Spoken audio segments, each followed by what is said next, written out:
not worry.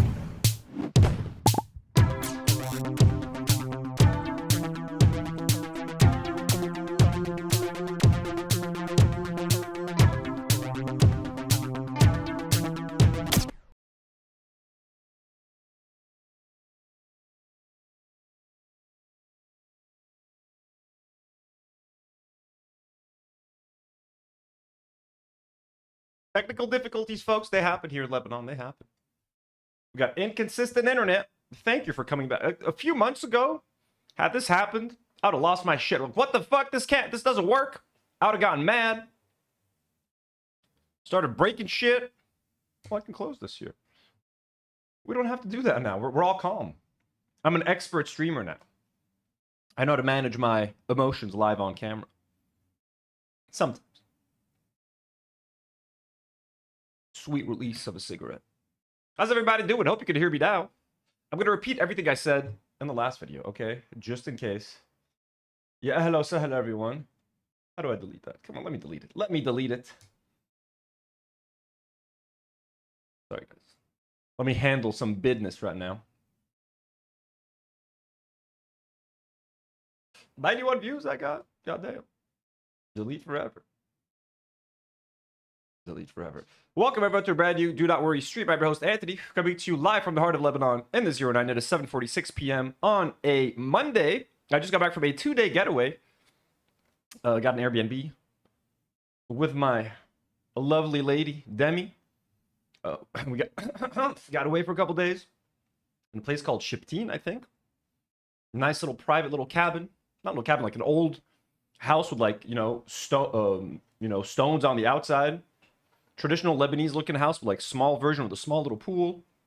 Super private, olive trees everywhere. It was super nice. Got kind of fried. I don't know if you guys can tell I got a tan. I don't know with the lighting, but I got it. Your boy got a tan. Your boy got a tan. Emma Mimosa is asking, does Demi model? She does from time to time, yes. She's modeled for a bunch of like brands and stuff. She's much better looking than I am, folks, so she can get away with modeling. I can't. Welcome, everyone. DG, Hong Big. Sorry for the mix-up before. Haley, Marina, Politics, once alive a bubble. Yeah, hello. No smoking. I'm never encouraging smoking. I've had a long day, a long weekend, a beautiful weekend, but it's just like a lot of sun. Just enjoying life, you know what I'm saying? So a little cigarette here and there. Whenever you guys see me smoke, it's the only times I ever smoke. You know? Almost like I tan a little, I tan a lot. I also discovered I have 7 white hairs on my chest. 7 white hairs, counted all of them. A few months ago, I could count the white hairs on my beard. Now I think it's getting a bit hard for me to count them. I can still count those 7 hairs. First time I ever see them. Beautiful. So, thank you for joining us, guys. Today we're going to be talking about a few things. A little random mix. It's going to be a pretty chill live stream on this Monday evening. Is everyone off? Chris Kunzler hasn't streamed in a while. Where's Chris? Does anyone know what Chris is up to? Is he traveling? Like, why is Chris not streaming? I haven't seen any of his posts or anything saying what he's up to. He's definitely doing something if he's not streaming. Must be busy with something. Just feels like a quiet day. I don't know if it's just me.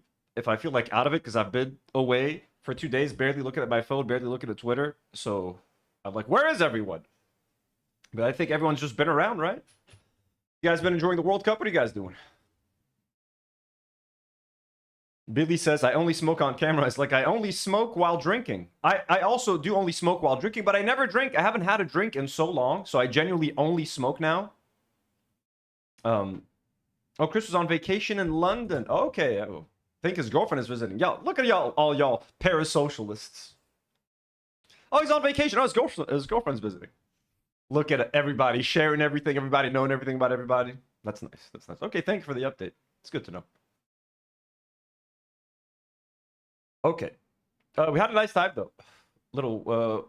Demi watched Jurassic Park. I made her watch Jurassic Park for the first time yesterday. Jurassic Park is one of my favorite, like, childhood movies. I was like, listen, I think you'd really like it. There's a lot of movies she assumes she's not going to like, but I'm like, listen, this is a genuinely, I know it's like a popcorn blockbuster type thing, but, like, it's based on, like, a good book. It's kind of smart. There's, like, a lot of interesting philosophy behind it, like playing God. Should they create these dinosaurs? There's a beautiful scene where they're all kind of having that debate while having lunch. Like, you know, your scientists were more concerned of whether or not they could, that they never stopped to think if they should. That whole conversation, I could watch an hour and a half of just the characters in the first Jurassic Park just debating the ethics of cloning and making dinosaurs and playing God and trying to control nature, all of that. So she really enjoyed that movie. So she loved it. So that was very nice for me. I love sharing films that I love with someone who's not seen them before. She really liked it. So that today, I was like, listen, we skipped Jurassic Parks 2 and 3. It stands, the Jurassic Park CGI stands up. The movie stands like the fuck. It's an amazing movie to this day. Plus, that movie revolutionized CGI. Like those CGI dinosaurs, it was the first time anyone had ever seen anything like that, and it stands up. We watched Jurassic World today, so we skipped Jurassic Parks 2 and 3 because I mean those are okay. She's not gonna love those. Those are just mindless action. I was like, you might enjoy Jurassic World, the first one of the new ones. She also did kind of like that one. She did like it, but lucky because I got this from Bricking. Told you guys they sent me this as like payment for filming a video of theirs announcing their June releases. So this is like the Triceratops from Jurassic Park. Now we're gonna build it together. She gets all the references now. She got to see that Triceratops. She got to meet this doctor right here, the minifig. She now knows what the pile of poop references. She knows what amber is. All of that, you know. So it was fun. It was nice. Holds up super well. Holds up super well. Ow. Balta says Jurassic World sucks. The first one, surprisingly, I like the first one. I never hated on the first one. Jurassic World 1 was kind of like a fun action movie with some cool dino action. The next two fucking sucked. The latest one that came out, I forgot what it was called, but that one wasn't bad. I mean, it was bad, but like less bad than the last two. You got to take it or leave it with Jurassic Park films. I just want to see dinosaurs. Unfortunately, Jurassic Park movies are the only ones with dinosaurs in them, so you gotta take what you can get. You know, I'm not gonna, beggars can't be choosers. And in this case, if you like dinosaurs in movies, there ain't enough. Actually, someone made a really good video. Patrick Willems, I don't know if you guys know Patrick Willems. He's a great video essayist, movie essayist. He made a great video. He makes stuff that's always up my alley. I love Patrick Willems. If you guys have never watched any Patrick Willems videos, I very much recommend him. He's awesome. Here. He made a good video a month ago. Why aren't there more dinosaur movies? This was fucking awesome. He also made another one. Why is every streaming blockbuster so bad? I feel like I should watch one of these with you guys. These are so fun. I love the guy. He makes very cool, like, fun movies. Like, the music video is dead. Long live the music. Like, he makes interesting video essays. So, I'd like to watch one of these with you guys. If you guys are into that. But anyways, yeah. Before we get going, folks, you guys got a little sneak peek. I want to take a second to thank our lovely members on the channel. Without our members, without our patrons, this channel cannot keep going. So we appreciate you guys. We love you guys. Whether you've been gifted a membership and you've never paid for it, whether you've been paying for your membership for 10 months, we love and appreciate you all. People like Squilly Liz 6759, thanks so much for being a member for 4 months. Macozita, who's been a member for 1 month, thank you so much. Also, members get exclusive content like exclusive live streams, etc. Super Zero Kid, who's been a member for 3 days, thank you so much. Neon Light Bright, who's been a member for 3 days. Nama Derech, who's been a member for 2 months, thank you so much. And Diana Delbani, who's been a member for 4 months. Thank you guys so much for being members. We love and appreciate you all so much. Also, our patrons. Patrons tomorrow. I'm gonna record that the Minotaur sex book, I promise. Lovely patrons. Like Iliad Mujabid, our God tier patron. Superhero patrons. Like Legal in Lipstick and Hamad Mruwit. Blonde patrons like Katie did ASMR, Lipton Ramen, Eric Knudsen, Elby, and Aisha Manti, and Aisha Matni, and abductee patrons like Monica, Jesse Hyde, Bat Pierogi, Sunshine Simpatico, and Yip McYib. Thank you guys so much for supporting the channel. We love and appreciate you all. And again, you don't have to be a member. You don't have to be a patron. Simply like the video, subscribe to the channel, like the stream. If you're watching the replay, leave a comment, like the video. Just engage, join our Discord, have some fun. We recently crossed 30,000 subscribers. I'd like to remain at 30,000 subscribers. And why not go up to 31,000 subscribers? So we appreciate you all. And also, if you guys like nerdy things, consider subscribing to my second channel, where I'll be building this here Lego set that I just showed you guys. Tino's Playroom, where, damn, my last live stream was 3 days ago, so Demi and I recently finished building the Lego mushroom set. Look at that. Look how pretty that thing is. So yeah, we built. If you guys like Lego, I'm also going to be finishing up the Star Wars Cantina before traveling to the States. And like I said, we're going to try to build this dinosaur. We play video games there, Dark Souls 2 now. I'm going to be traveling to the States for a month, so there's not going to be... The gaming channel is going to be on pause while I'm there. We'll figure that out. I'll be able to do some, like, news coverage of, like, Lego. I'll be able to cover products, maybe, like, Lego vlogs and stuff. Not a lot of gaming while I have my MacBook Air in the States. But, you know, we shall survive. But subscribe to the channel. It's super fun. I'm going to be streaming there at least two to three times this week. So if you guys are wondering, hey, where's Anthony? Why isn't he streaming on his main channel? Don't worry. I'm probably live somewhere. I'm going to be streaming all week. So if I'm not here, I'm live on Tino's Playroom. And while I build these Lego sets, I just chill with chat. We talk. So just come hang out. It's super fun. So link is pinned on top or at the bottom of your live chat. So. Damn, MKMT says, I just got back from DC for a funeral. Guys, I hate DC and I'm so depressed. Guys, everybody send some love to MKMT in the chat. Let's send some love. You know, funerals always suck. Funerals are always difficult. But together.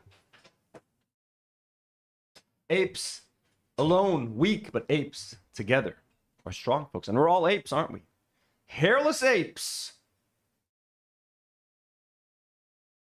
Okay. With that down, okay, I know I told you guys I'm not going to eat and snack anymore on cam.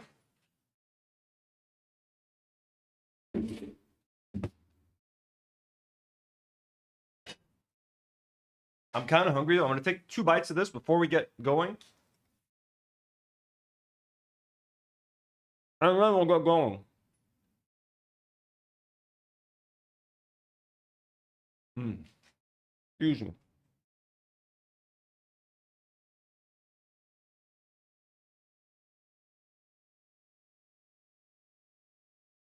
Let me give you a sneak peek into the next story.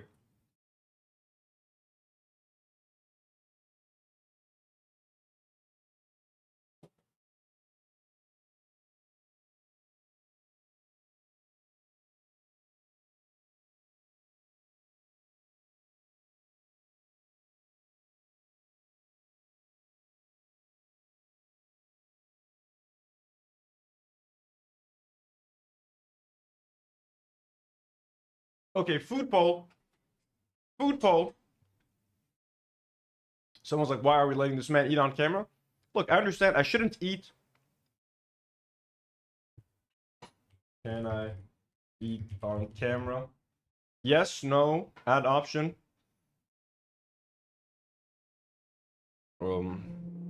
Yes, just don't talk during it.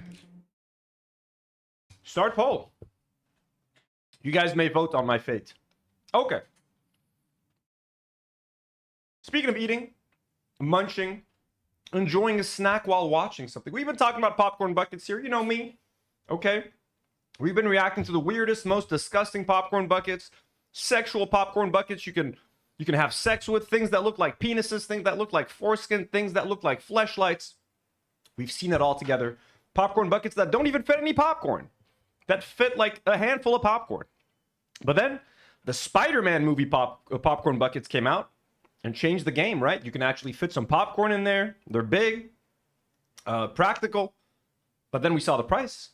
They were $49, $40. Insane prices for popcorn buckets. But Walmart's got your back, folks. Walmart's got your back. Look at this one.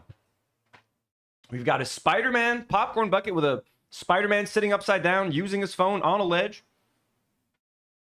And it's 35 bucks.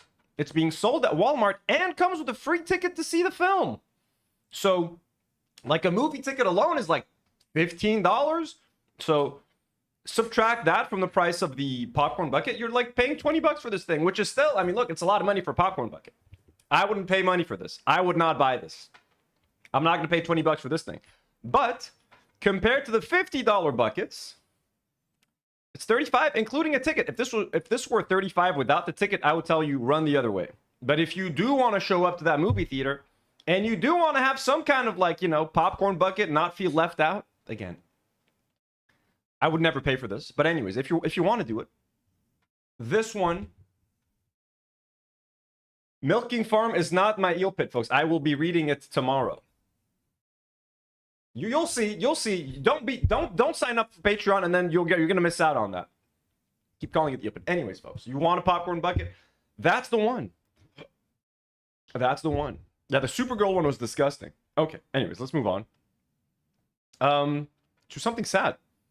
We talked about this story a few weeks ago because Mona was actually in critical condition and she was in the emergency room. She was in critical care. People were hoping that she would make it out alive, but she did not. So Nada Mokuran Atalla shared this a few days ago on June 19th. Said, very sad to learn that Mona Khalil died after weeks in the ICU following an Israeli strike that leveled her home in Mansouri. She was a very well-known environmental activist and dedicated her life to saving endangered turtles. She stayed in the south despite Israeli strikes because of her love for the land. She was a civilian, a renowned figure, but Israel targeted her house. CNN profiled her in 2017. Right here. This is a quote from Mona. She said, I live every day to the fullest and don't worry about tomorrow, she told the newspaper. And here's a story of her with a beautiful sea turtle. Who's ever going to answer for this crime? Who's going to answer for taking Mona away from Lebanon, from her family, from her friends, from these turtles that depend on her?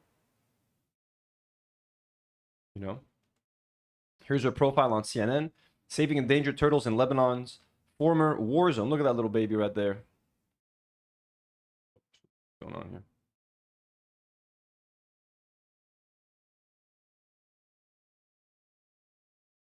This beautiful oasis is home to 68-year-old Mona Khalil, a self-proclaimed protector of the sea turtles. In 2000, Khalil moved back from the Netherlands, where she'd sought refuge for 17 years during the Lebanese Civil War, to a piece of land she'd inherited from her grandmother.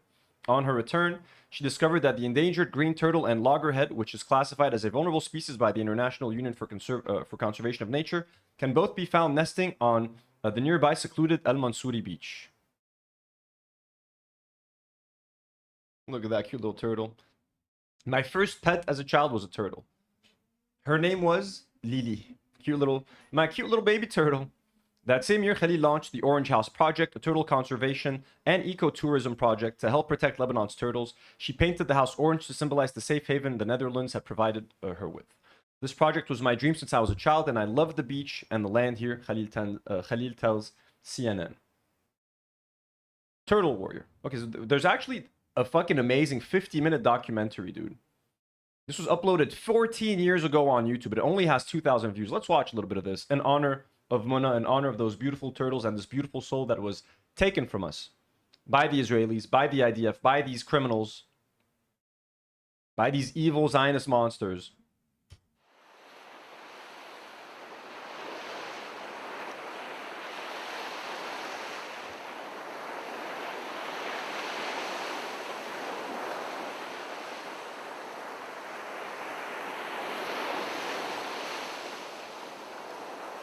You're a human being that has no value, nothing. Those people, the one that are controlling all politics and everything, are the one who are directing us. They have the right to decide whether we can live or die. Bro, what she's saying is so poignant, but what an adorable little baby. Or whether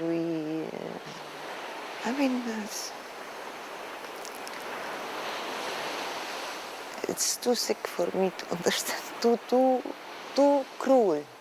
Too cruel. Since I was a child, this was a place that I've always wanted to come back to. Also, it was in my head long time ago, when I reached the age of 50, I'm going to leave Europe, leave being away from home, come back. So what I did in... This is a sentiment that a lot of people that leave Lebanon, and I'm sure that leave whatever country they're from, you always feel drawn back to your home. You always feel drawn back. You always feel like you want to go back to where you belong, to your land, because you want to offer something to your land that you can't, for some reason, offer somewhere else. When I lived in the States for 8 years, the plan was for me to stay there. I had a job there. My parents had done whatever they could to send me away from here to live in a stable country. You know, and now you guys know, now that you see me back here, and every few months we're talking about war and instability. This is why my parents didn't want me here, particularly my dad, right? He made sure that I was born in the States, that I could get the passport so that we could get out of here in case shit ever got bad, to make sure that my sister and I could have a future and not be at the mercy of what other governments want to do with our country, let alone our own corrupt government. Even sending me away, and I spent years. I went to college in the States. I made friends. I lived there. I had a job. Everything. Something always drew me back home. Something always called upon me to come back home because I felt like I could make more of a difference here. I felt like, okay, I've learned a lot by living abroad, and sometimes like Lebanon lacks. It's kind of the Wild West here too. You know what I'm saying? There's no rule. There's no regulation. There's nothing. So I was like, okay, I've lived abroad a little bit. I learned some of that sort of like more of an etiquette. You know, you kind of see how other countries function, and you're like, okay, if I can bring some of that and apply some of those things here in my own country and help the country change. I was like, if all the young people that are like me that spent a few years abroad studying abroad would come back, use what they learned living abroad, and make Lebanon better, couldn't we all just fix this country if just a bunch of us just fucking came back and like young people took control of the country? That was kind of always my idea. So what she's describing right now, I guarantee every young Lebanese young Lebanese person feels this need to come back. Maybe there are some people that leave Lebanon that never want to look back, and I have the luxury, and I know that, and I have to say that, and she probably has that too. Having the luxury of being able to come back and leave also changes the whole situation for me, right? If I had gotten like a visa and I got lucky and I was able to like escape and get out of Lebanon, I would never want to come back, right? It's going to be, because leaving again would be impossible. I have that luxury of like being able to go and come and being like, well, I can leave whenever I want and I can come back. Not that it's easy to just up and leave and start my life over in the States. Like, yeah, I could technically go and move there. I have the right to, but like starting a life anew, finding a job, etc. It's the older you get, the harder it gets. So, but I do have that advantage. So for me to choose to come back is a privilege that most other people don't have, because they're just trying to leave to survive, right? I'm like, maybe I want to live at home. It's cooler, but I always know that in the back of my mind, I have a plan B, right? I have the American passport. I can leave if shit gets bad. So that privilege of mine allows me to be like, I'm going to give Lebanon a try, even when other people are like, we gave it a try and it's not working and we have to go, right? I have that luxury. 1999 is before doing that big step. I came over after 6 years of not putting a foot here in Lebanon. I came over to feel the place and see whether I can fit in. I mean, whether this place can fit in me or whether I can fit in this place. I don't know.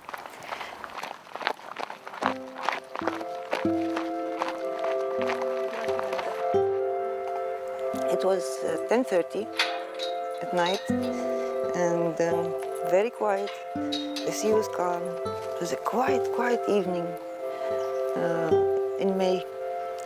And we sat down quietly. And since I was, at that time, a tourist in my Lebanon, I had the camera in my pocket, a small little camera.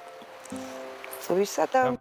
I always feel like a tourist in my own country too, and I love that feeling. Every time we go somewhere, so been one of the nice things of like going away on these like little weekends every now and then, we get to discover like a little village, a little slice of this beautiful country that we call home. And yeah, when I first got here, I'm also like walking around sometimes, even though I grew up here, like I spend most of my life here. I always feel like, you know, I'm always still discovering new things. Quietly, and all of a sudden I heard a noise. It was very clear. Whoosh. The sand was reaching us. And just about a meter and a half, here she is, digging her nest. In 1999, that's when I left Holland, came back here, and I found out that the wild dogs and the local people and other people were ruining the whole beach. About 90% of the nests were stolen or eaten. Oh my God, dude. 90% of those little sea turtles, those little baby sea turtles, were being stolen or eaten. So first thing I did is to go to the people who are responsible, and I don't want to mention you. And Emily, I lived in Lebanon. I moved out of Lebanon when I was 17 years old. Like I was born in the States, lived there till I was a whole 1-year-old baby. Came back to Lebanon, lived here till I was 17 years old. Went to the States till I was like 24, almost 8 years. Then I came back here, turned 25 almost as soon as I got back here. And then I've been back here in Lebanon for 11 years, almost. So yeah, I've been in Lebanon most of my life. I've been in Lebanon 28 years of my life. Just it. Yeah. You can erase it. They should be checked. Every morning they should be checked. Okay. The turtle, what she did is she came up here. She came up this way. And it's very easy to understand. What? Do you animals eating turtle eggs? They should be checked.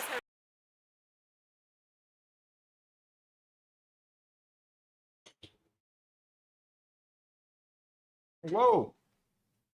So the UN mission's Fijian peacekeepers based in South Lebanon were eating the turtles. Every morning they should be checked. Okay. Oh, damn. People from Fiji eat turtle eggs? I did not know that. God damn.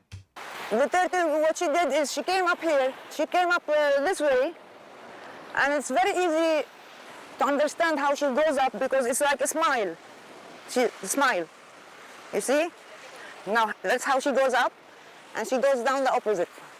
Here she made a body pit. She didn't like it, so she moved on a little bit further, and the eggs are here in this area. Now we have to look for them. I would love to see a sea turtle. I would love to see little baby sea turtles rush into the water. That would be a fucking dream, dude. The way we can find the nest is by poking this and allowing it to go down. I'm using all my force and it's not going in easily. Are you sure you don't want us to do it? It takes years of experience. No, I don't want to ruin them all. The whole thing is the idea is to do a camouflage to make it difficult for human beings and dogs and everyone to find it.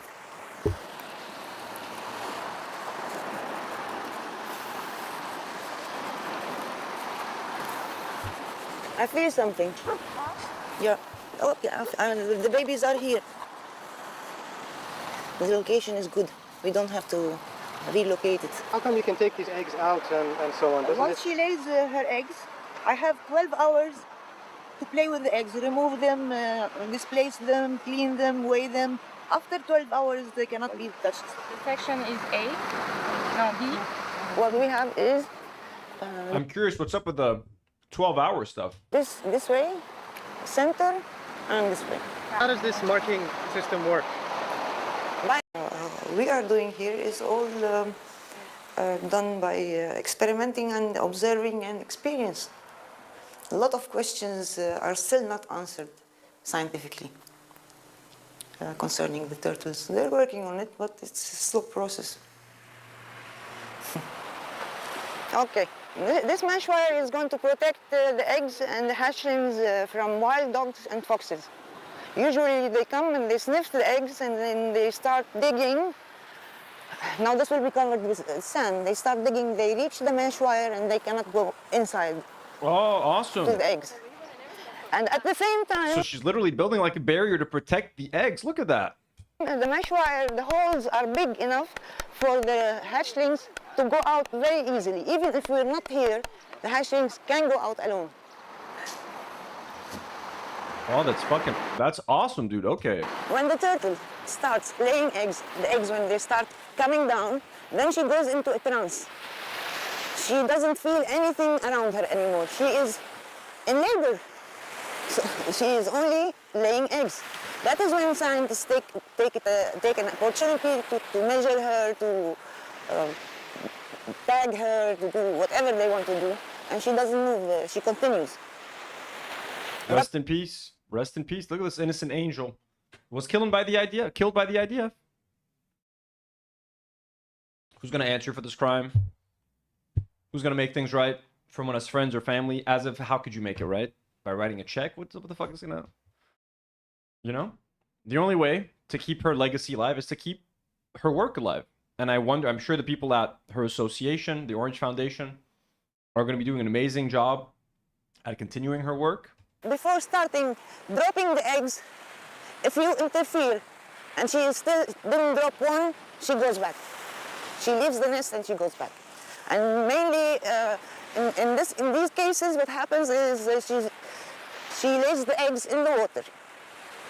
And next morning you see them floating all over the beach, drowned, dead.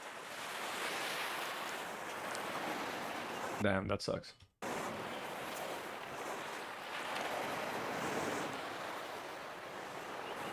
From outside looking, painted. This one was. It was not painted. It was. This wall was painted. This one was still not, and it was a mess. From outside looking, and inside nothing was working. Why is it orange? Orange. I spent 20 years of my life in Holland. Holland is my second country.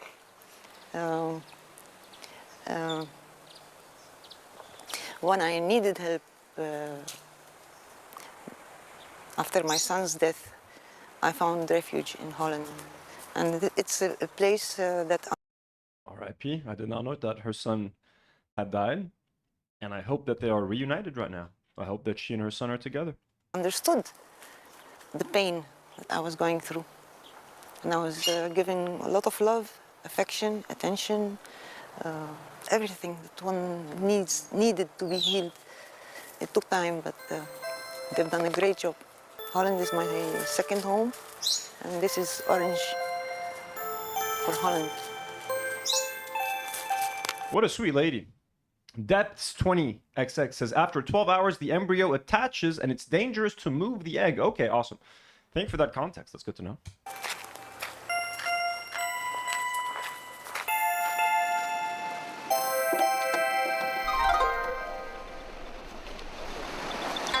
That's no problem. Just take the factory. He wants to do everything because... He's testing. He's testing the machine. Okay. God, I wish I had gone. I wish I knew this was going on, man. I wish I had gone and like joined her on one of these excursions or one of these missions, spent the day at the beach, helped with sea turtles. Like, this would have been an amazing fucking thing to do in my own country with an amazing, amazing human being. What a missed opportunity. They seem to be very light, those detectors. What a loss, man. You don't find people that are this passionate about something. Like, I guarantee you this was the most passionate lady about turtles in Lebanon. No fucking other person in Lebanon cares as much about sea turtles as this woman. Guaranteed. That's just gone like that. For what? Nothing. Absolutely no fucking reason. This one. Here's the marking. Okay, So give it. all this area, all of it, huh? It's two, yeah, then that's it. These are the ones that are giving us a hard time. 6 meters, it said. 1, 2. We could not find it. Okay. So maybe somebody stole the wire, or maybe we write it wrong or something, but we could not find it here. Okay. Captain, can we start from this point upward? This measurement. And then wait. Oh, these little babies are born. When did that happen? 27. I got excited. Me too.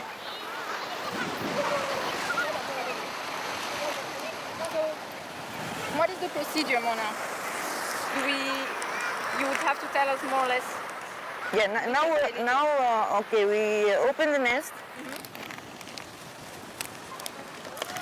You have this thing, you measure the width And the length and the length, and then, to weight them. yeah, but you have to be very fast, because you put it here and then, We start moving. now we're removing the sand, and the babies are ready. Oh my god. يعني أقول 5 و6 و4 كتير. The minute you move the nest, they start going up. They're so sweet. Dude, I love little baby sea turtles. No one is as cute as little baby sea turtles. Journey to the sea. Yeah, honestly, I would love to. Right now, the South, it's not safe to be anywhere in the South or to film, but as soon as things stabilize over there, I would love to get in touch with them and try to see what we can do to help. Now, wake up, wake up, wake up. Oh my god. Okay. It always looks so scary to me when these little baby turtles get swept up by like the waves. I'm like, come on, like I feel like half of them don't make it. Just like What I need now. they're just so small and fragile. Eliano, 10. 10? Yes, done. Okay, 20 now.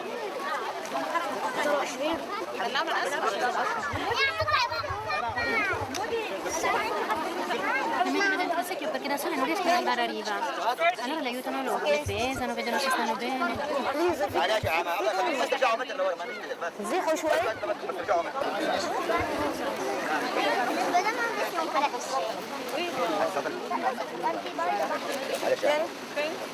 Un tout petit peu. Pas lui faire peur. Voilà. Everything is okay. Until now, I have only four eggs that are spoiled. I don't know who. And this is a funny little thing that came out. It's supposed to be an egg, but it's not an egg. You see this one? It is still. It's still in. يا محمد. يا محمد روح يا محمد. It's still in. But what's important is to check whether, okay, there is no embryo, there is no yolk, there is nothing. She is complete, she can go. So what do you mean she's complete? What if she wasn't complete? How does that work? Don't put those images in my head, Mona. What do you mean the egg, the turtle is not complete? If it's not complete, you leave it in the cracked egg for longer and then she's complete? What does that mean? This is one of the eggs that hatched, but unfortunately something happened and she died inside. MMC Miles Murphy Cork, hello, hello. She's completely matured, but she's dead. They go climbing on top of each other. And who's the fittest survives and the rest, they die. No, come on, why is it so depressing? Incomplete little baby turtles, the non-fit ones die. Okay, that's it. So it's also Ness who went out, huh?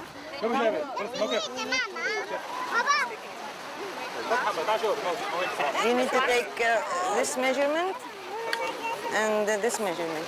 And then wait. 0.91 Okay, now.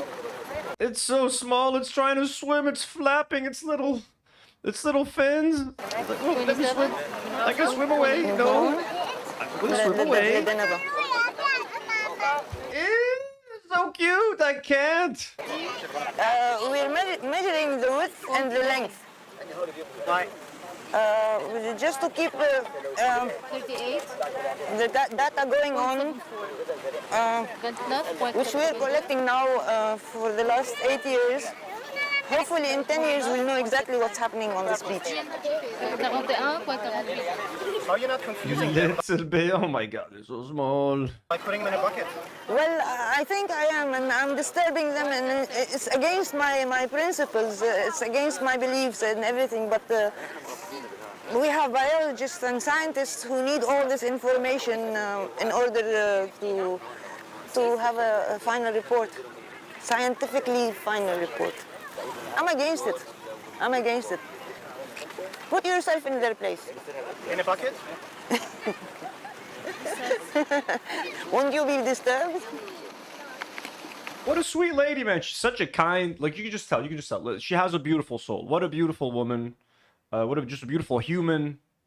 Yeah, and every single person that Israel has killed is like her. Every single person is just as precious as her. We're just highlighting her because she's a massive animal conservationist. Legendary here in Lebanon. Her efforts are known worldwide. Again, CNN talked about her. This is a whole full-length 50-minute documentary about her. Every single person that they've killed, almost 4,000 of them, and the 12,000 injured that we have, everybody is just as precious and as valued and as missed as Mona. She's disrupting them for science. I mean, listen, if you got to study animals, you want to measure them, you're going to have to do a little bit of disruption. You know what I'm saying? I forgive her. I think these little turtles forgive her as well. If it wasn't for her, most of them would be dead already. You rarely can find a perfect nest that everything hatches. This is like a big event happening, that they all hatch and everything is perfect. During all these 8 years, it happened with me only once. So let's try. Yeah, there's so many. Oh my god, dude, that is a massive fucking. That mom laid so many healthy eggs. Look at that, good mama. Straight in the. Good. Okay. By the way, Mona's legacy is alive with every one of these fucking turtles that she saved. How old? Sea turtles live an insane amount of time, right?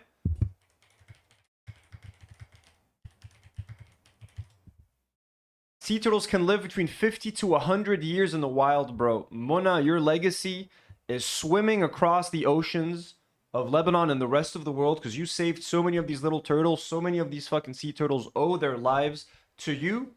So not only is her legacy safe with the people that she's inspired to continue her work on the shores of South Lebanon, those fucking turtles living up to 100 years old are carrying Mona and her love and her spirit with them everywhere in the oceans that they go.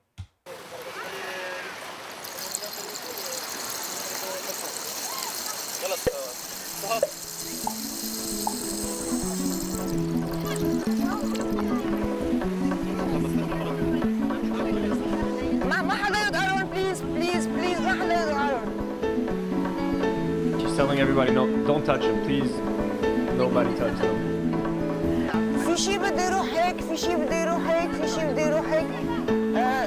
They're going to go all.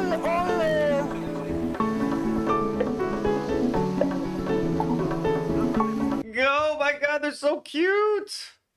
They're so cute.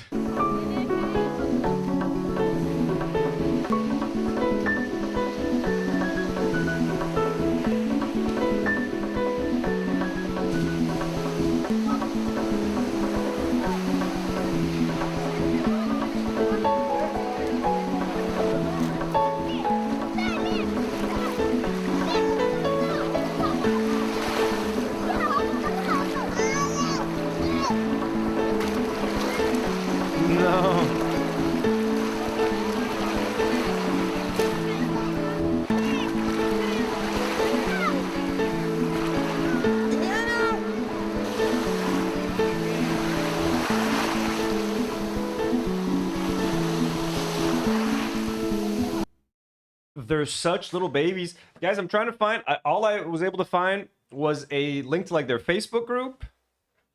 So I'll keep looking once I'm done with this.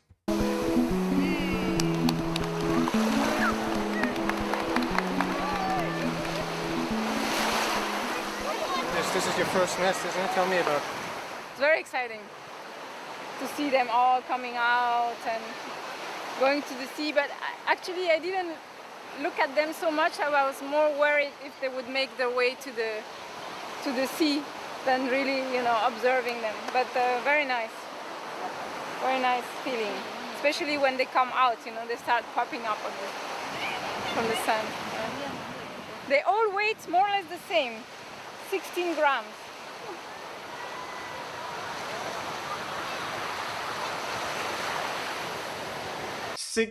Little grams.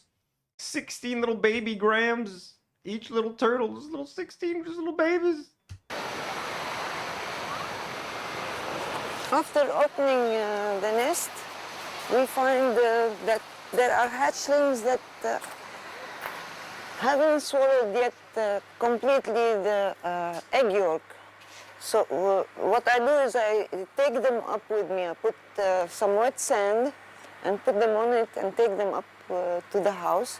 And there I cover them and keep them in a safe place for a few hours, sometimes 24 hours, sometimes more. It depends on when are they going to swallow that egg yolk. And early morning they'll be released. So now I'll show you where usually I keep them.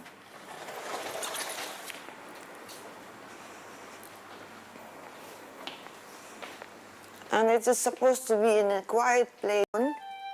This one has to fall down naturally. And in the morning it will be down. That's what she was talking about, the yolk. Then that means it's ready. This one, her sister is ready. She can go now. We can release now a few of them if you want. No, whenever you think it's right. Just let them stay all together for tomorrow morning. That's it. No light.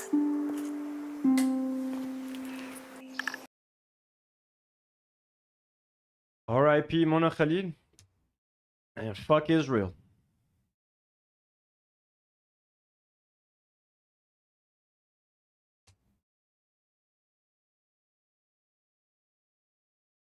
What a beautiful picture.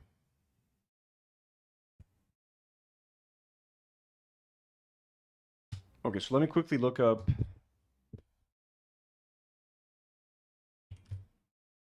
Orange House Project. So there's like so just look up Orange House Project.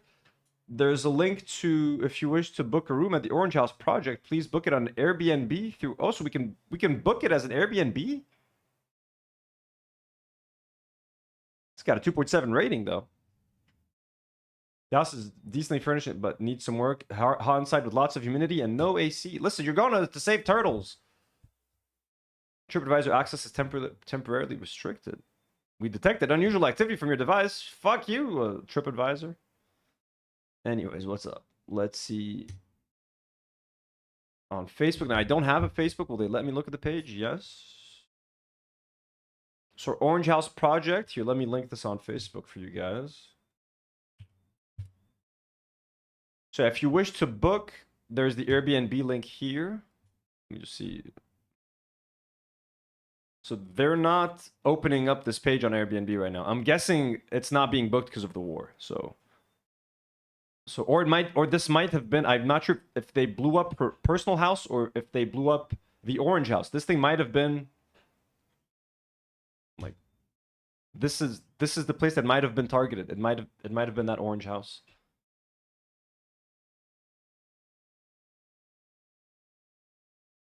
That's crazy, dude. So 13 hours ago, they just shared this.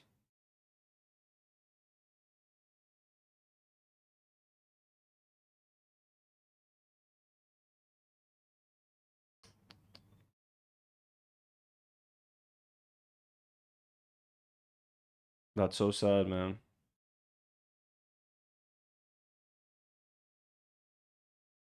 So we'll see what we can do. Once the situation is calm, once the South is a little bit, once the Israelis are out and they've stopped bombing, I hope this place is still around, and I have no idea if they blew up like the Orange House itself.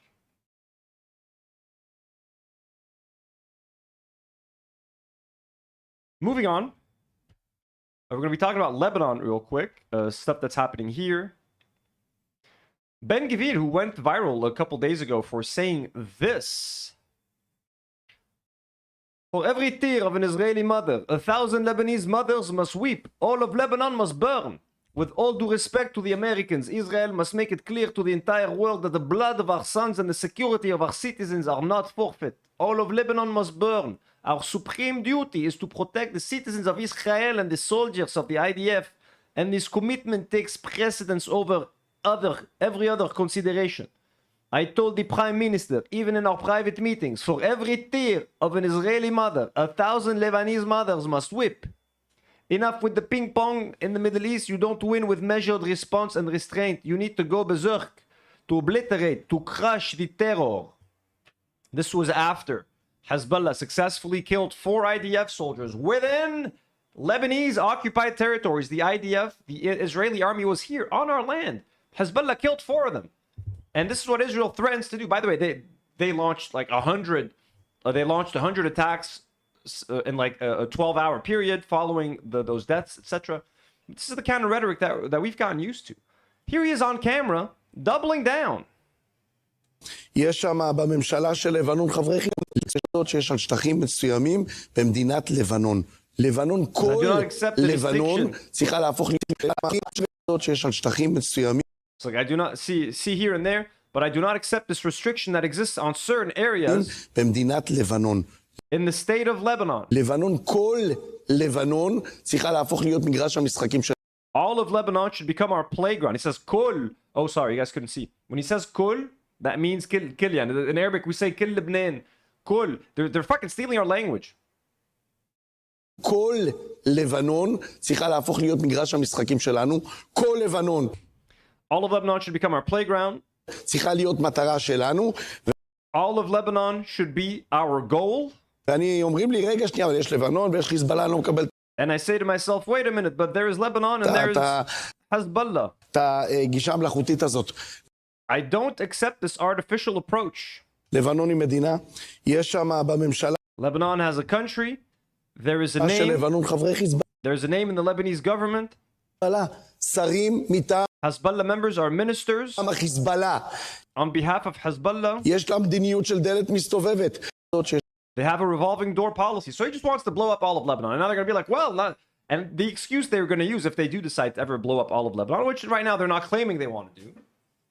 But the excuse they're going to use later is like, listen, not only is Hezbollah a resistance force in Lebanon, we could say that we're waging war against a resistance force that is divorced from your government. But wait, in Lebanon, Hezbollah is also a political party, one of Lebanon's most successful political parties with massive representation in the parliament. So is Hezbollah really...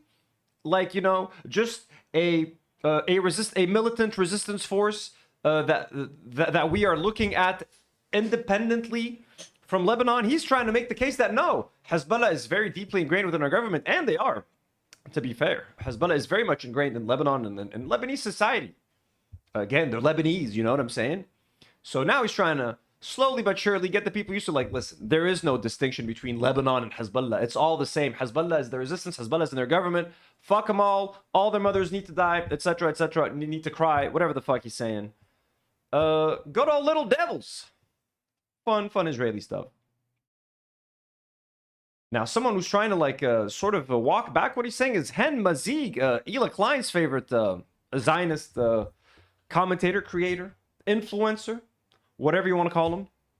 So again, for Ben Gvir shared this. For every tear of an Israeli mother, 1,000 Lebanese mothers must weep. Hen Mazig notices that maybe this is a bit too unhinged. I mean, they love their unhinged rhetoric. They love their propaganda, but he's like, maybe this isn't a good look, you know? Maybe this isn't a good look for us. People are feeling some sort of sympathy towards Lebanon. Lebanon is an internationally recognized country with some international backing. Like, maybe we can't just go around saying stuff like that. So it's like Ben Gvir is trying to use the real grief and rage that Israeli families who lost loved ones feel. He's offering a solution that will prevent it from happening again. But 5 years in uniform taught me what keeps Israeli families safe, and it isn't this. Wallah, bravo, ya Hen Mazig. You found your humanity. Wishing death on 1,000 women in Lebanon won't return one Israeli life. It costs us the allies we depend on, the neighboring civilians in Lebanon, and hands the world the exact Israel our enemies keep describing. Because that's what you are, motherfuckers. We're describing what we see. And one of your ministers is like, let's kill all of them. It's our playground. So I'm sorry, bro. Yeah, that's how the world sees you. Now you got to do fucking PR. No. He doesn't mean it. He's just angry. Yeah, it's not going to fucking work, man. We've seen the genocide. There's already 1,000 Lebanese mothers weeping. They're already weeping. Ben Gvir says he's protecting our soldiers. He's exposing them. And by the way, this only has 180 likes. Like, this motherfucker. Like, anytime he tries to show, like, hey, these Israelis are... This guy's crazy. No one gives a shit. Let me see. Anytime he tweets about, like, you know, Zionism being awesome. Let's see. I mean, look at all his whole Twitter's kind of sad, actually. How does he have 200k followers and all of his tweets are, like, at 100, 300 likes? Is that what it's... This guy's got no fucking motion.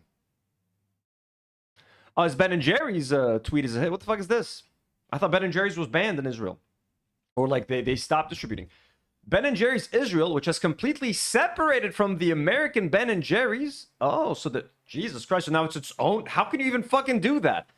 If Ben & Jerry's decides not to sell ice cream in Israel, how do you separate from an American... What the fuck does that mean? We've separated. We're now Ben & Jerry's Israel. Who gave them permission to do that?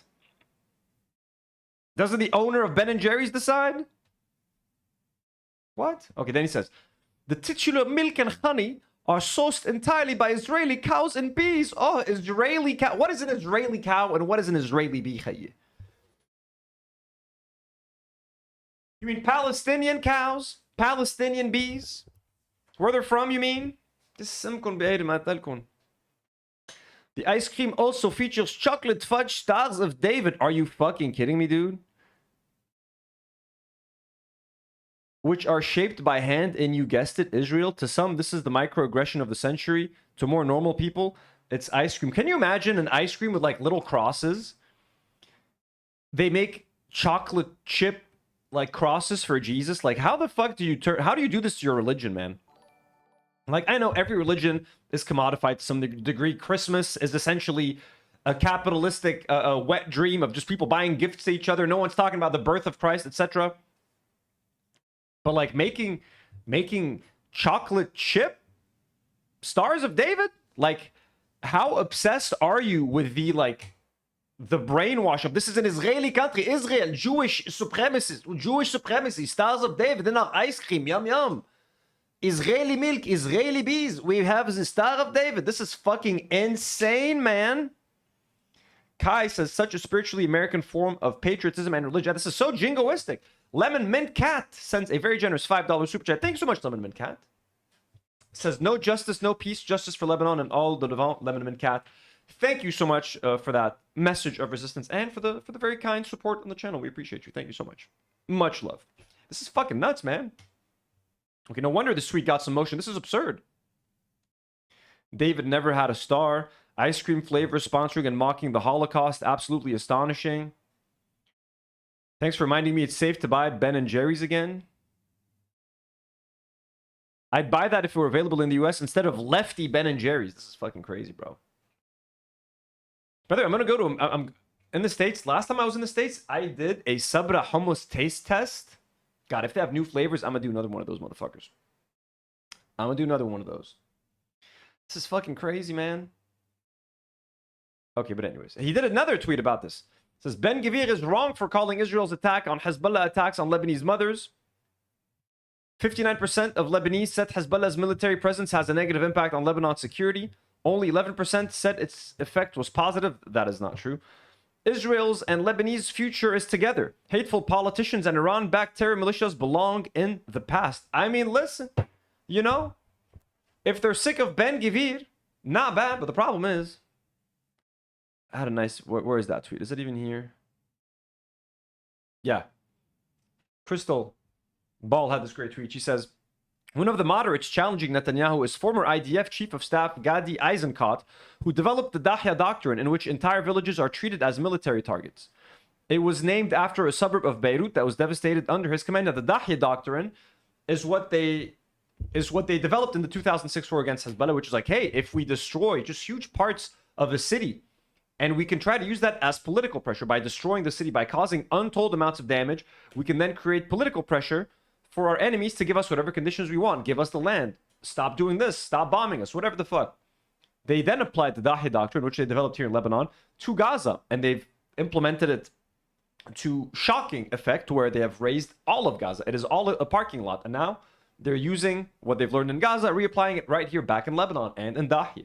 So the guy who invented the Dahya Doctrine is the moderate challenging Netanyahu. So when they tell you, like, hey, not all Israelis like Netanyahu, there's another candidate that I'm like, it's like all the candidates are fucked. All the candidates are fucking insane. All the candidates are unhinged. So even when Hen Mazig is like, these people belong in the past, he's probably going to go vote for this fucking guy. He's probably going to vote for the guy who invented the Dahya Doctrine. Like, now this guy's a moderate. Now this guy likes the Star of David and his Ben & Jerry's. Like, it's fucking nuts. Yellow Benzine says, I'm voting for no more Sabra. No, just a quick highlight as well. Last time when I did eat the Sabra, I made a donation equaling whatever amount of money I spent on the Sabra hummus. I donated it to a Palestinian fund last time. So we did some good with that, you know. So don't you worry. So just that little update here. Hen Mazig Eire. And now moving just a little bit, just more directly into Lebanon and of what's happening. Let me try to show this right here. So now the Iranian delegation is leaving Switzerland. This happened earlier today. The main progress that has been achieved is that Israel has been forced to agree that it will partially withdraw from areas in Lebanon and hand them over to the Lebanese army. This was something that we were talking about. So apparently it looks like Israel is going to start partially withdrawing from Lebanon bit by bit. And then whatever land it abandons, it is going to hand it over to the Lebanese military. But now, of course, where is this fucking asshole? Israel Katz, who's Israel's defense minister, is saying Israel has no intention of withdrawing from the Beaufort Castle, which is an integral part of the security zone in Lebanon and essential for the defense of the Galilee settlements and IDF forces. As Prime Minister Netanyahu have clarified, and I have clarified, Israel will not withdraw from the security zone in Lebanon. Does he mean never? Motherfucker, y'all motherfuckers are going to leave. Y'all motherfuckers are going to leave. You're going to leave Beaufort. You're going to leave the whole fucking South. I left him a little response saying, you're going to lick my asshole. I kind of enjoyed that one. You're gonna lick my asshole, you fucking piece of shit. كس امك بعيد اذا بعد تشوف شكلك قدامي يا قاد شو حاعمل فيك motherfucker. So that was my response to that fucker. So he's like, yeah, we're not gonna leave the whole, we're gonna keep some places. Yeah. حنيك امك يا قاد. Harley, how's it going? Good evening, Harley. So thanks to Iran, now a lot of people are going to try to say that Iran had nothing to do with it. It's the Americans. It's the Lebanese government holding direct negotiations with Israel that led to the Israelis agreeing to begin withdrawals. Let's see what Elijah Magnier has to say about it. It's like, all Lebanese opponents of Iran and supporters of Israel are waiting for tomorrow's Lebanese-Israeli meeting in Washington in the hope that Israel will announce a partial withdrawal and that the move will be presented as the outcome of the meeting rather than the result of Iranian pressure, which imposed the ceasefire in Lebanon and accepted the formation of a Qatari-Pakistani committee to oversee its implementation. Lebanese President Joseph Aoun thanked all parties involved in the effort without mentioning Iran and is unlikely to acknowledge Tehran's role publicly. Yet, Aoun's position has little bearing on the reality on the ground. Speaker Nadim Berri and Hezbollah have already made their position clear. Hezbollah will withdraw from south of the Litani River in accordance with UN SCR 1701 and not form any additional areas beyond what the resolution stipulates. At the same time, Israel continues publicly advertising a position of absolute non-withdrawal from Lebanon. The objective appears straightforward: to later present the first withdrawal, expected this week, as the result of a Lebanese-Israeli security arrangement rather than a concession imposed by a broader regional negotiation and internal pressure. Such a narrative may serve domestic Israeli political needs, just as it may offer political cover to some Lebanese factions. The problem is that the proposed security arrangements require commitments that neither Joseph Aoun nor Lebanon's pro-Western and pro-Israeli camp possess the political leverage or authority to implement. The decisive actors on the ground have already defined their conditions, and those conditions remain tied to a complete Israeli withdrawal from Lebanese territory in exchange for Hezbollah's implementation of its obligations under Resolution 1701. Y'all get it? So the Lebanese government is going to try to take credit like, hey, we negotiated with Israel. We are the ones who got them to start withdrawing. Hezbollah supporters are going to be like, hey, Iran fucking did this. Iran has been putting pressure for days. They kept saying that if Israel bombs Lebanon, they're going to do this. They're going to close the Strait of Hormuz again. They're going to bomb Israel. They're going to... So, who's right? Who's wrong? That is the life we live here, folks. Let's watch a little bit of news, shall we? Israel signals limited pullback in southern Lebanon amid U.S. pressure.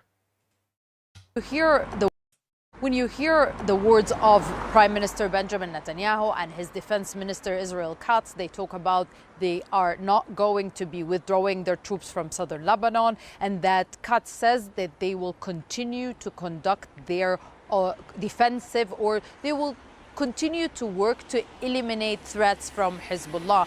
What the military analysts are noting is that Katz did not say anything about the offensive operations or assaults or attacks, and that seems to be in response to American pressure. According to the Israeli Broadcasting Authority, it says that the Israeli army has finished its offensive operations, and that's why it's looking to scale down on some of the forces deployed in southern Lebanon. There seems to be an insistence amongst officials that there would be no withdrawal from the yellow line. Of course, the Israelis are still talking about wanting to stay in areas they've occupied as late as May, and they kept pushing forward and forward into southern Lebanon. But there seems to be an understanding among some officials that there needs to be, even if it's called a minor withdrawal, but some sort of something that they can give the Americans ahead of the talks expected in Washington on Tuesday. So they might be looking at redeploying and pulling their troops back from the Beaufort Castle, which we've seen the Israelis move into in late May, as well as areas that the Israeli forces have been wanting to push further into, including Ali Tahir area further north when you talk about the army's deployment and the army's area. Dr. Sahiba says in chat, as an Iranian, welcome. I just want Israel to leave Lebanon alone. We don't care who takes the credit. I appreciate you. I agree. I think Israel should leave Lebanon alone. I would rather Iran get the rightful credit that they deserve because everyone else is so fucking smug here, you know? And if they let the Lebanese government take full credit, they're going to use that as another sort of reason to try to justify Israel's war on Hezbollah, to try to justify why we need to make a peace deal with Israel, etc., etc. Well, I don't think we should be at war with Israel forever. I don't want to make like a peace deal under the terms that Israel wants them to make. If we're going to make a peace deal with Israel, that is under their terms, that is capitulating under what they want, which is framing Hezbollah as the problem, agreeing that the Lebanese government needs to disarm Hezbollah, and then and only then will there be peace in the Middle East, peace in the region. While we do what? We accept what they're doing to Palestinians. Any peace with Israel means that Lebanon would be giving up the Palestinian cause, right? Any country that says, hey, we want peace with Israel, that means you're going to stop fighting. That means you accept the status quo. That means you accept the situation in Israel. That means you accept that it is an apartheid state. That means you accept that most Palestinians lived in an open-air prison over there that has been destroyed and genocided. And now the people of Gaza are left in despair. So Kai says pineapple pizza is the best. It's definitely not the best, but it's not as bad. Like, people hate on pineapple on pizza a lot. If there's just a couple of slices, it's not that bad. But like, it's not the best. Of course not. Of course not. Fragile ceasefire holds in southern Lebanon after deadly Israeli strikes. There has been a cautious calm here in Nabatea on Sunday as a ceasefire appears to be taking hold, but it has followed a very brutal and bloody couple of days for this city and the surrounding towns and villages. Israeli troops have been seeking to take control of the high ground around here for some time now. A couple of weeks ago, they managed to capture the historic Beaufort Castle, which you can see in the distance there. Yeah, but that's the one that Israel Katz, the defense minister, is like, we'll never give up the Beaufort Castle. You motherfucker, this thing's ours, baby. This castle's fucking ours. You stop violating it with your dirty Israeli hands and feet. It didn't stop there. They've been seeking to advance. Guys asking what's the best topping then? Okay, let's just quickly pause this. My ideal pizza. Okay, I'm going to describe 3 pizzas to you guys that I enjoy. First, I'll always love a classic cheese. A classic cheese is, you can't go wrong. A little bit of oregano on there, a little bit of crushed red peppers, a little bit of extra Parmesan that you just sprinkle on top. Classic cheese, classic margarita pizza. Whether it's an American style pizza, New York style pizza, whether it's an Italian margarita, thin with a little burnt at the bottom. A margarita is, you can't go wrong, okay? Pizza number 2, a classic pepperoni. Who doesn't love a classic pepperoni? Nice salty sausage sliced on top of that pizza. Now, I don't like a meat lover's pizza. Pizzas that have too much meat on them, like the sausage and the no, just pepperoni. Classic pepperoni, baby. Okay, the classic pepperoni, delicious, amazing. Mwah. Again, third option, which is the one I order the most. That's actually my go-to. Okay, no anchovies. That's disgusting. My go-to pizza is pepperoni, green peppers, olives, and Demi loves mushrooms, so we've been getting mushrooms on that pizza. If it were up to me, no mushrooms, but I don't mind the mushrooms. Now that I'm getting used to mushrooms, it's actually not bad. But like, if it wasn't for the mushrooms, it would just be pepperoni. I love green peppers on a pizza. Green pepper is, I think, the best veggie on a pizza. And then olives. Too many vegetables, too many toppings on a pizza, it makes the pizza unwieldy. So like raw onion, I don't fuck with on a pizza. Chicken does not belong on a pizza. Barbecue sauce does not belong on a pizza. Pineapple. Usually doesn't belong on a pizza, but we're being whimsical. We're having some fun, like you were saying in the chat. But I don't fuck with pineapple on a pizza. And so once you put like, even if you get like a vegetarian pizza, they put too much shit on there. You know what I mean? Like the artichoke, and you got a bit of this and a bit of this. Like, yo, this thing's falling apart in my hand. I got to be able to hold this pie and eat this pie. You know? Also, shout out to Christie Pizza. They make some good ass pizza. The people over at Christie Pizza. You're saying it's a supreme pizza, huh? Is it? I'm telling you, man. Yeah. Pepperoni, green peppers, olives, mushrooms. Delicious pizza. Okay, back to this sad news. To another ridgeline closer to the city. It's called the Aliyah Taha Ridge. It's the one you can see there now, the dark trees along the ridgeline. Now, Israeli troops have made multiple assaults on that ridge, 6 or 7 at least. They haven't managed to take it yet, and it has proved disastrous for them. In fact... Oh my God, Haley says, my husband hates cheese. He gets onions and chicken and barbecue sauce. No. So those barbecue chicken pizzas, I can't do them. When they start putting chicken on there and drizzling barbecue sauce, or like replacing the tomato sauce with the barbecue sauce, like that's not even a pizza to me. That is like an American, that's a barbecue chicken sandwich at that point.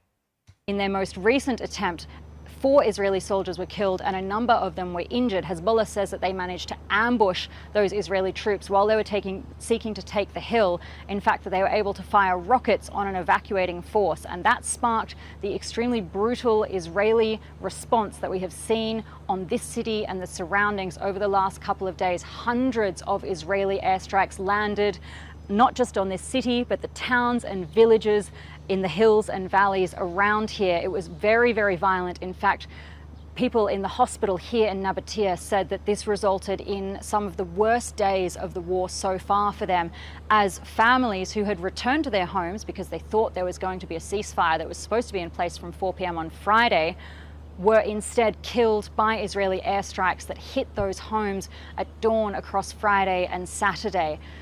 The ceasefire on Sunday appears to be holding. Whether or not it extends past those talks in Switzerland is yet to be seen. Heidi Pet, Al Jazeera, Nabatea, Southern Lebanon. Nabatea, the entire city of Tyre. The UK Prime Minister resigned. Oh shit. No, I did not. Just quick updates about the streams for this week. Thursday, the crew's coming in. Nour, Karine, and Nadim. All 3 of them. It's going to be a full house. 4 of us here, hopefully. Fingers crossed.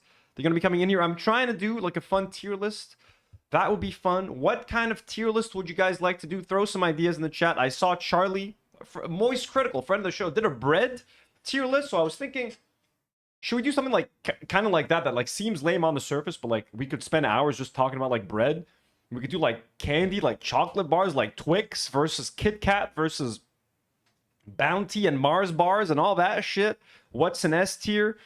What's a nice classic tier list that we could do that is always fun, that is timeless? You know, snacks, bread, salads. We've already done flags. We've done international dishes. We've done Lebanese dishes. We've done... What have we done? We've done national anthems. We've done a lot. So Thursday, crew show. Most likely a tier list. So give us some ideas. Candy, yeah, the candy one sounds fun. The candy one, everybody's got a favorite chocolate bar. Everybody's got a favorite candy. Tier list. Sneaker tier, streamer tier list. Okay. Shada hot takes. No. Shada is taking a break for a while. The original Fantastic Four. I'm going to write some of these ideas down.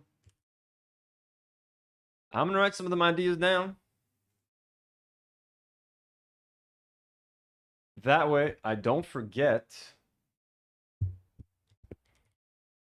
tier lists. The streamer one, I feel will be less fun because not a lot of people, like the rest of the crew does not know that many streamers. I feel we all have strong opinions about different candy bars. So the streamers, like, I don't know if we're going to be able to... A superhero tier list, that could be a good one. But maybe, yeah, it is a good one, to be fair. I don't know if everyone on the crew would be interested. Ooh, animated films. Okay, pizza list. Pizza, what can we do with that? Animated films. Pizza toppings, I guess. Pizza toppings could be a tier list, but I don't know how long it is. Lemon Mint Cat sends another dono, says $2 dono. Thank you so much. It's Lebanese chips and their mascots. CNW correct. Ooh, Lebanese chips. Thank you for all the ideas, folks. Lebanese chips and mascots. That's the mascots one is actually pretty fucking. That's a smart idea, Lemon Mint Cat. Thank you. And I'm gonna write your name next to it because that's a good one. Lemon Mint. Okay, keep them coming. Cereals. Cereal, not a bad one. Yeah, those evergreen ones are good. Like anything that we can, you know. Pet tier list. Cats, dogs, turtles. I think it's kind of limited to cats, dogs, and turtles. And a couple more animals. Jesse Jean Short says, historical settings. Method of hair removal. How many of those are there? Old Disney movies. Ooh, old Disney movies could be good. Hair removal, I think there's like 5 techniques. Okay, thank you so much for the if you guys put more suggestions and I missed them and you feel like I did not acknowledge it, slap them in the comment section once the video is done. Throw them on the Discord. I need help. Candy Coated said sense. I'm not sure what to do with the sense one. Fart sense. Mohammed Hajali is the Deputy Director of Research at the Beirut Malcolm H. Kerr Carnegie Middle East Center. Joins us now from Lisbon. Good to have you with us. So can we take an overall picture and digest everything that's come out of Switzerland on Lebanon? And let me ask you, what's your conclusion? Is the conflict in Lebanon now at least contained, under control, or is it just waiting for another spark? Yes, the conflict now in Lebanon is waiting for another spark. It just became a buffer zone, a kind of a boxing bag in which anyone who wants to score, whether to get at the US-Iran negotiations, which Israel, Bibi Netanyahu specifically, is not very happy about, they can sabotage. La Fuerza says Lego sets. La Fuerza, that's for the other channel. That's for Tino's Playroom. Link pinned on top of the live chat or the bottom of the live chat. Tino's Playroom, folks, for all your Lego tier lists and needs. I could do that one while I'm in the States. That's actually a great idea. I'm going to have to do a lot of tier lists while I'm streaming in the States, folks. I might do, when I'm in the States, I want to do an American department store tier list, but I'm afraid there's not many of them, right? Like, I want to rank Walmart versus Target versus what's left? Best Buy? There's nothing left, right? Kmart? Do they even have Kmarts anymore? So, yeah, I guess I can't do that. I just want to vlog in a Target. Can I do that? I just want to fucking live stream a Target. IRL. The talks through a Lebanon escalation.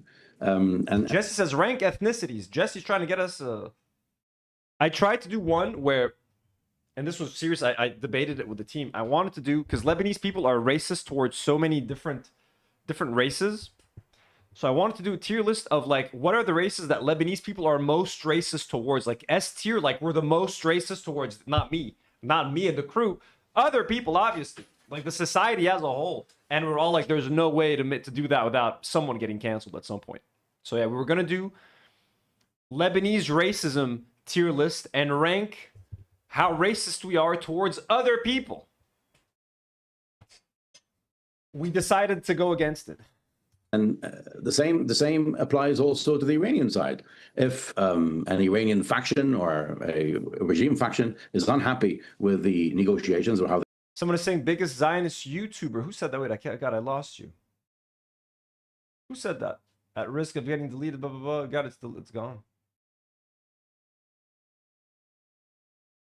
The YouTuber, we've done Zionist actors. We've done whoever, Vincent said that. We've ranked Zionist celebrities before. We've ranked Zionist celebrities on a tier list. We've done a lot of tier lists. Now that I think of it. Yeah, we ranked all like Zionist actors in like Hollywood, and we're like, okay, who's the most Zionist, who's the least Zionist? And I can't remember if we ranked them who's the most Zionist or who would we be who are we very sad to see as a Zionist. But we did it. We've done a celebrity Zionist tier list before. It was super fun. The negotiations are going. They can sabotage them through the Lebanon front. So in that sense, it's an arena in which any side can score and try to send a message to the negotiations themselves. So I think it's still in the volatile phase, and I think it will remain so. I thought you might say that, Mohammed. So let me ask you this: what about this deconfliction cell, though? How is that supposed to work? Yeah, I mean, the deconfliction, and now we have these different layers of it. You have the mechanism, basically, which has the United States, Israel, Lebanon, and UNIFIL. And then you have this new mechanism, which also is trying to work with both sides of the conflict, trying to end any tensions or any escalation if it happens or when it happens. But then at the end of the day, if an attack occurs on either side of the borders and is interpreted as an escalation that requires a response, things can go out of hand. It's just... We know this shit, man. Sorry. Things are already out of hand, man. What are you saying here? He says, Lebanon waiting for another spark as UN. Yeah, so, yeah, of course, nothing is stable here. Any talk of ceasefire in this region involving Israel is fucking bullshit. So, you know. Of course, if someone sneezes in South Lebanon, Israel is going to send 12 jets to neutralize a 6-year-old. So, or someone rescuing fucking sea turtles. Clash reports Syrian President Ahmad al-Shara on Lebanon because, you know, Trump has repeatedly said, if the Israelis can't handle Hezbollah in Lebanon, we'll get the Syrians to do it. And if there's anything that can unite Lebanese people together, some Lebanese people are split on Israelis. Some Lebanese people support the US and Israel in their war against Hezbollah. You know what no Lebanese people support? The Syrian government, okay? If you decide to make the Syrians take care of Hezbollah, you have just united all of Lebanon.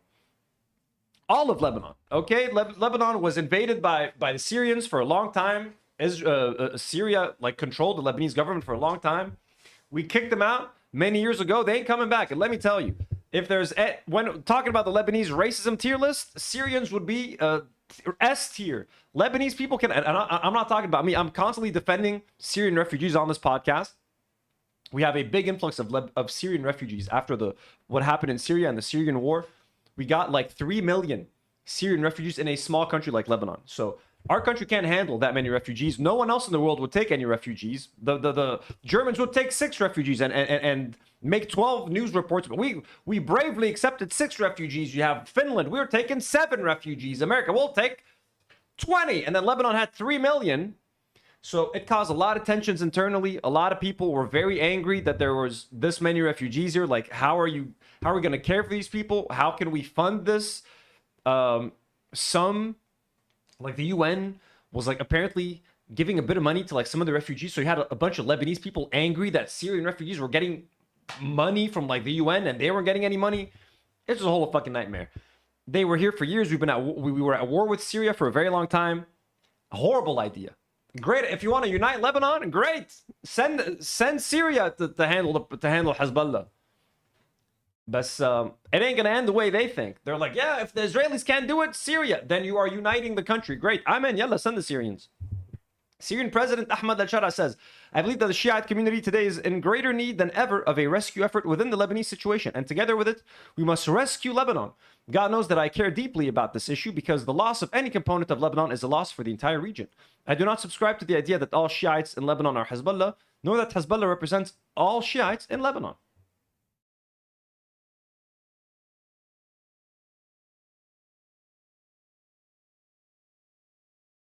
So yeah, don't send this. And this guy, by the way, used to be in Al-Qaeda. This guy's a motherfucker. Like, love to my Syrian brothers and sisters. Love to Syria. Do not get involved. Stay out of it for your own good, Syria. All right. Shabib al-Taibi. And we already looked at this tweet from Israel Katz. Moving on. I'm gonna take a 1-bite break. Allow me 1 bite of food. Oops. Haley D sends a $5 dono, says rank karaoke songs. Ooh. It's actually not a bad one. But if we're gonna rank karaoke songs, we gotta perform them.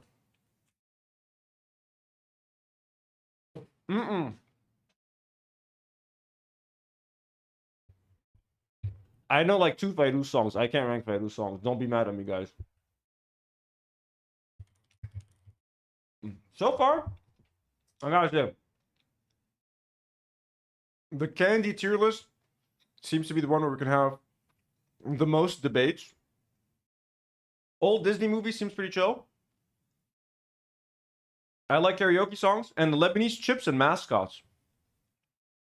That's very like absurd. Not absurd. It's very sort of niche. But we have a lot of interesting mascots. I just don't know how much appeal it has, but it's definitely like a creative idea. And the karaoke songs are great. Karaoke, I'm already, you know what I'm gonna choose. I already got my pick. I come from a land down under. Whoa. The poll said I can eat, right? Ooh. So, can I eat on camera? 71% says yes. 7% said no. 22% said just don't talk. So, we're moving on to the Millie Alcock. We're moving on to Supergirl. And the incels. One more bite. One more bite.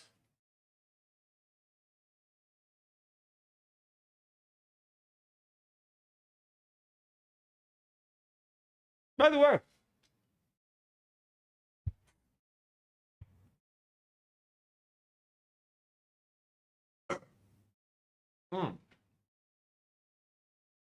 speaking of Land Down Under, I know some of you guys have been missing Seated Down Under and wondering where he's at.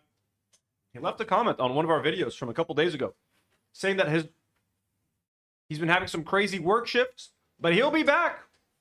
I was just happy to see him in the comments. I'm like, yay! Seated Down Under. Traveling in a Friday combi. On a hippie trailhead full of zombie. I met a strange lady. She made me nervous. She took me in and gave me breakfast. And she said, do you come from a land down under? Women glow and men plunder. Get to hear the thunder. Ooh! Ooh! You better run! Sorry, guys. I love this. I should not sing that song unless it's a special occasion. We're going to sing another song together. Toto, Africa. I hear the crowds echoing tonight. See only whispers of some quiet conversation. It's gonna take a lot to drag me away from you. There's nothing that 100 men or more could ever do.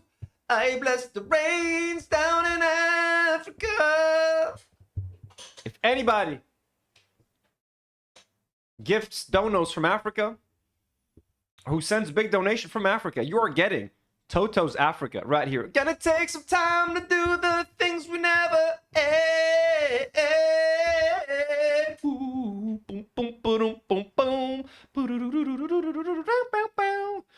Hurry, boy, it's waiting there for you. It's gonna take a lot to drag me away from you. I can't. So, anybody living in Africa, I will sing for you. There's nothing that 100 men or more could ever do. Bow, bow, bow, bow. I bless the rains down and I bless the rains. Take some time to do the things we never had. Okay, so there's a new Supergirl movie coming out, and as you guys know, anytime there is a female-centered movie, particularly around comic books, superheroes, the neckbeards come out. The incels get angry because it's not a big, strong, buff male who's in the movie. You know, it's a woke, whatever. It's the same garbage we deal with every time. Now they're taking some like interview that Millie Alcock, the actress portraying Supergirl, did during Pride Month, and they're using that to be like, look, the movie's woke. We're not gonna do blah blah blah. Look, okay. Here's the interview. So Disparu says how to kill Supergirl in one step. Let's see what Millie Alcock said to kill their excitement. Oh no, what much have she said to make them not want to watch the Supergirl movie anymore? Let's see.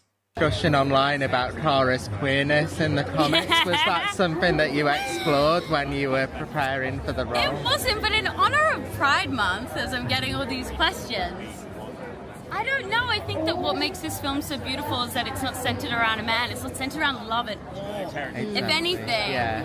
But we'll see. I don't really know, but I don't know. I don't know. It's great. She'd probably go both ways. She literally fucking said nothing. He's like, hey, so, like, well, you know, based on the comics, have you explored your characters like queerness at all in the film? She's like, no, not really. You know what I mean? Not in this film. You know, she's not queer. She's not bi or whatever. And she's like, what I do like about this film is that, like, there's no love story. It's not a romance. It's not centered around, like, there's no romance. There's no man. Like, it's just a thing. You know what I mean? And then, what did she say at the end? That maybe, like, you never know. Like, what did you say? Really, I don't really know, but I don't know. I don't No, know. it's I don't know. great. She'd probably go both ways. So she probably go both ways. As a joke, she laughs it off. It's Pride Month. The guy asking the question, I think it's from like a publication called Queerly Radio. They're gonna ask her a question about like being queer or something. It's fine. Harmless question, harmless answer. Harmless answer. She didn't even like say like, I fucking hate men. Men suck. I'm so glad. I wish she was queer. I want to kiss a woman and not kiss a man, because that's gonna make them all upset, because it's gonna hurt their feelings. She insulted a man. So this is the most painless. She said nothing. She literally said nothing. She literally fucking said nothing. She said, no, my character's not queer. You know, this movie, what I like about this movie is that it's not centered around like a love story, which is nice. Love stories are so fucking cliche. Anytime there's a female protagonist, she has to be in love with someone. It has to be a love story. There's got to be a romantic interest.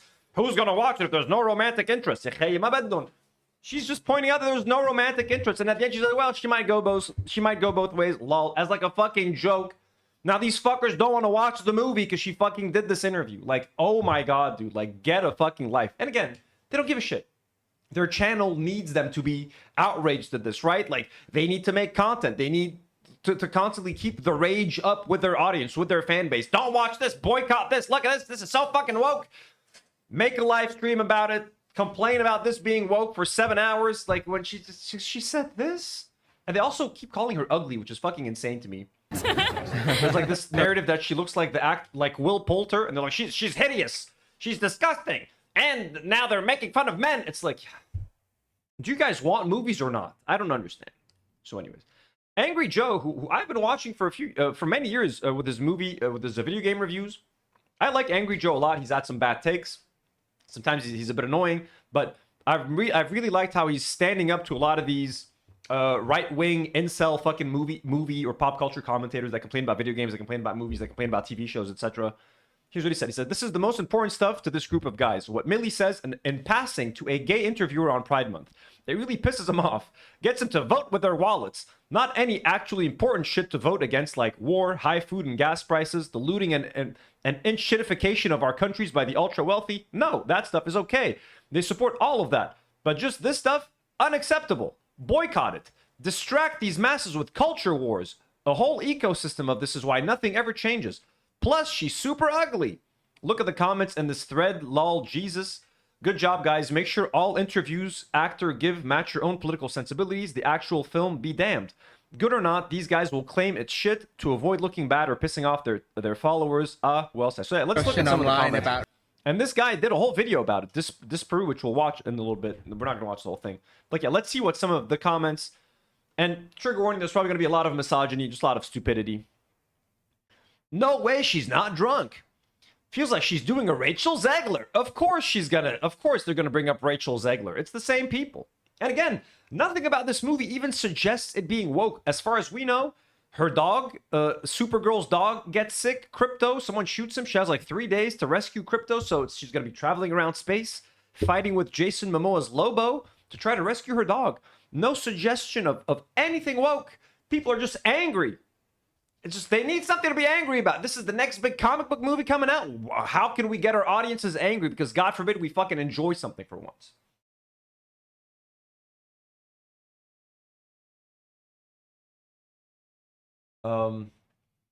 The movie isn't centered around love. We didn't explore queerness in this movie. I don't know what Supergirl sexuality is. We'll see. Pretty damn reasonable. What the hell is the problem with that?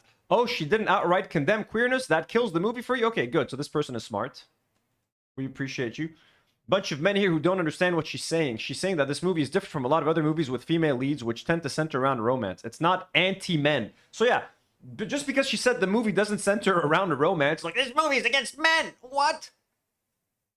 Her mouth is what fucks up her whole look. It's just weird. Like, what the fuck is this comment? Her mouth is what fucks up her whole look. It's just weird. Yes, most people base their interest in seeing a film excessively on flippant comments made by the actors on the red carpet. Yeah, some people can see the madness behind this. This person says it's super non-binary person now. In all reality, when they are going to stop scraping up every possible obscure superhero idea to make a quick buck. No. You can see the moment her face changes and she realizes that she just alienated men from viewing the film by saying the film doesn't center around a man or love. This is like, are you fucking, what? Like, how many guys do you know that aren't watching movies because there's no fucking romance? Oh, I was gonna watch Iron Man 3, but I heard that there wasn't a romance, so I was like, fuck it, bro. What the are you? Is this even like a real person? You can see the moment her face changes and she realizes that she just alienated men from viewing the film by saying the film doesn't center around a man or love. What the fuck, man? This is fucking insane. This is nuts. Let's see this other guy here. What's his name? Dom Lucre. I'm tired of these movies having to be a message other than giving... Don Lucre, your audio is shit. We're not going to listen to you. But he says, basically, I'm tired. We need a good film. Blah, blah, blah. Okay. Sorry, bro. We can't hear you. This is so funny. Look at that. Adam Francisco shares Sydney Sweeney. The DC Supergirl could have crushed the box office if they made one simple decision.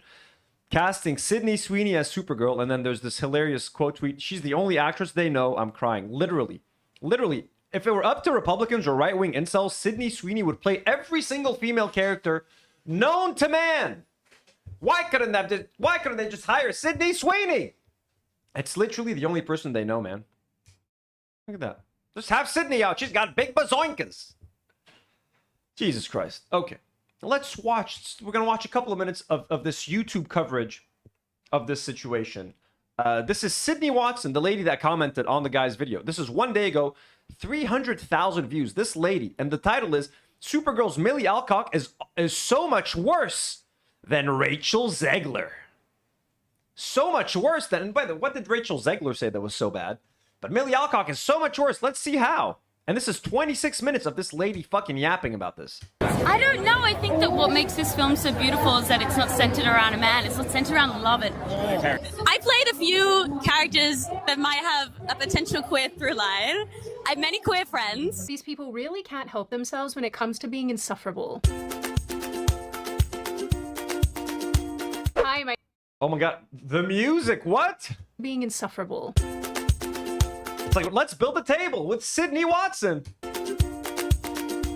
Hi, my name is Sydney Watson. Let's talk about woke comic book movies now. Like, what? Welcome back to hell. You know, I really feel like it's been a minute since we've had an actor or actress burst onto the scene who's been as insufferable and annoying as Rachel Zegler. Weird. But, baby birds, fear not. We may finally have a contender. And while this person hasn't made all of you terribly upset just yet, it's not too late. You know, her time in the sun is just getting started. She's also Australian, so if you want to do some Australian-based insults, I will allow it. On this one single occasion. I much prefer when you guys make fun of New Zealanders or Canadians. They are completely fair game. Millie Alcock, who I'm going to call Millie in this video because I'm not sure how many times YouTube will let me say the word cock without having issue. She's the actress who is playing Supergirl in the new Supergirl, and this lady is insufferable already, bro. Has been doing her own press junket for this film, given that it is soon to hit cinemas. If it matters, and I'm not sure if it does, Supergirl is a DCU movie adapted from the 2022 comic Supergirl, Woman of Tomorrow. And it follows a girl called Kara, who is an alien, who is sent on a journey of revenge and justice and brings her dog along, I don't know. She briefly appeared in the last Superman movie and added absolutely nothing to the story, so that's fun. Thanks for watching it, bitch! Yeah, it was a cameo, you fucking idiot. She didn't need to add anything to the story. It was a moment that is just like, hey, I'm here. I'll be in the next movie as a little teaser. It's you fucking posers.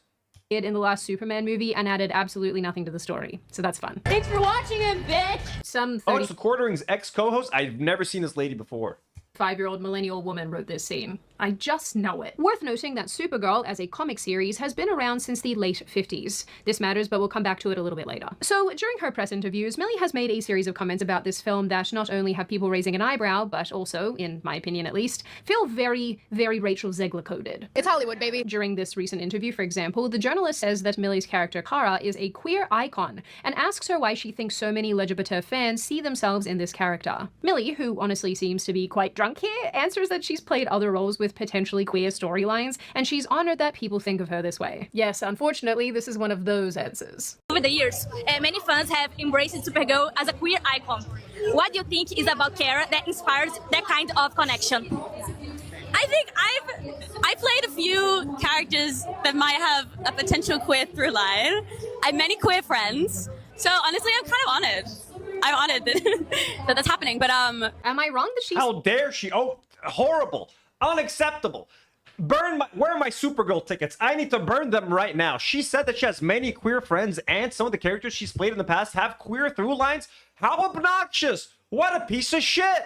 Oh my god, she's even worse than Rachel Zegler! Please tell me more, Sydney! Seems kind of drunk here. Girl is acting like she downed a bunch of tequila shots before she got on the red carpet and is, you know, trying not to take her clothes off. Who is doing the media training for these people? Trying not to take her clothes. Why are you such a fucking pick-me? Why are you such a fucking pick-me? Why are you so upset? Who's made you so fucking upset?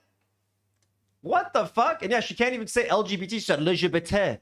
She said LGBT. She doesn't want to say LGBT because it's... Dude, it's a fucking grifters. She's a fucking grifter. She found a fucking group of men who were like, yeah, you're right. You're one of the good women. You're one of the smart girls. Yeah. Oh, yeah. People. Millie goes on to say that Supergirl doesn't live inside the binary of gender expectations, and then alludes to her character being LGBT, saying that she do LGBT. Oh, fuck you, lady. She wants to do in the sexuality regard, anyway. I think because she doesn't live inside the binary of what we think a woman should be, that is what makes her so special and so exciting and so new. And yeah, I kind of thought that as well. I was like, she'd do what she'd want to do in that regard anyway. But yeah, thank you. I honestly have no idea why these kind of questions come up and why this generation of journalists and media personalities is completely obsessed with sexuality and with whom you are doing the devil's tango. Nobody, and I mean nobody, cares. I think this is one of those talking points that doesn't actually exist in reality but is being recycled by outlets over and over again because... But to be fair, it is a dumb question sometimes. Like, why are you angry for how someone has to answer this fucking question on the fucking red carpet? Like, this is fucking, hey, who does your character like to sleep with? It's like, okay, but like in this case, it's like, hey, again, gay characters are underrepresented in comic books in most media. So when there is a popular or kind of a prolific character that does happen to have some kind of queer background, it's something worth celebrating for queer audiences. So in this case, I've never read Supergirl comics, so I don't know anything about her in the comics, whether or not she's queer or not. If she has a queer past in the comics, she's just fucking saying like, yeah, hey, that's cool. Isn't it cool? It represents more people. Like, that's all she's fucking saying. But like, also, media people, I mean, it's maybe not always the most necessary question, but again, it's fucking Pride Month right now. It's Pride Month. She's a queer character if she's a queer icon in the comics, why wouldn't someone ask like, hey, what do you think of your character being a queer icon? Like, there's nothing wrong with the fucking question to begin with. When I was researching for this video, I didn't really find anybody else talking about this, but I found a bunch of outlets had basically almost verbatim written the same thing about this queer thought process, queer thing that's going on here. Supergirl has long carried significance for women, queer fans, and gender diverse readers who see in Kara's story a narrative of self-definition, carving out an identity separate from Superman. I don't even know what this is. Like, she's literally been asked these questions on the red carpet. She answered them as normally as you can. She's not even saying anything mean about anyone else. Like, yeah, it's queer, so straight people fucking suck. Or like, yeah, it's like unacceptable, man. It's just fucking insane. It's exhausting. Like, I wasn't even that interested in watching this movie. I now want to fucking defend Supergirl, and like, no, you will watch Supergirl. It looks generic as shit. It doesn't even look good. Like, now you've made me defend it. Like, I want to defend movies based on their quality. If a movie's good, I would be like, hey, give it a shot or something. I don't want to talk about this stuff before a movie even comes out. What's the point? What is even the point of this whole thing? means. I don't even think these writers know what this means. Of course, her identity would be separate from Superman. She's a completely different character. Guess we're just having another adventure in saying the obvious today. Anyway, the Rachel She's his cousin, you fucking... Okay. Zeglaring on the red carpet has continued because Millie decided to double down on the LGBT sentiments. Because these actors and actresses are nothing if not predictable. There's actually a group of people who is also incredibly predictable, and that would be calling from the bank of expensive things. And according to our records, you seem to owe us an ungodly send new takedown notices to the same sites. Because and protect yourself online from these creepy... Yay, sponsor!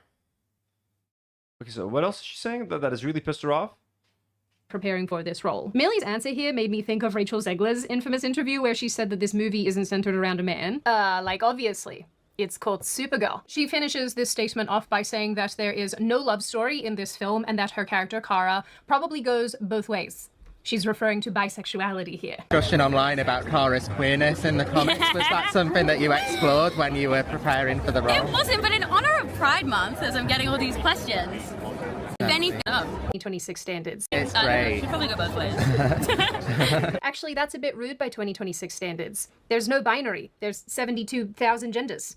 Bigot. When I say that this reminds me of that one specific Rachel Zegler... Yawn. You're so boring, lady. You're so fucking boring. And look at that. This slop. 5,000 comments. 300,000 views. She went full Zegler. Never go full Zegler. Funny how the people who claim they hate toxicity are the most toxic. All she said was, she literally fucking said, "Well, yeah, there's no men in this movie. There's no romance. It's not centered around a man. Look at this. Nobody makes movies anymore. They make agendas." Bro, this has nothing to do with the movie. It's a 20-second clip from a red carpet interview, you fucking idiots. We want heroes, not agendas. Hollywood's gay woke agenda. It's wild how self-important, narcissistic they all become the second they make it. Amazing, she didn't learn one single thing from the Zegler train wreck. She doesn't live with the binary, but her name is Supergirl and not super non-binary person because, you know, being a girl is part of her identity.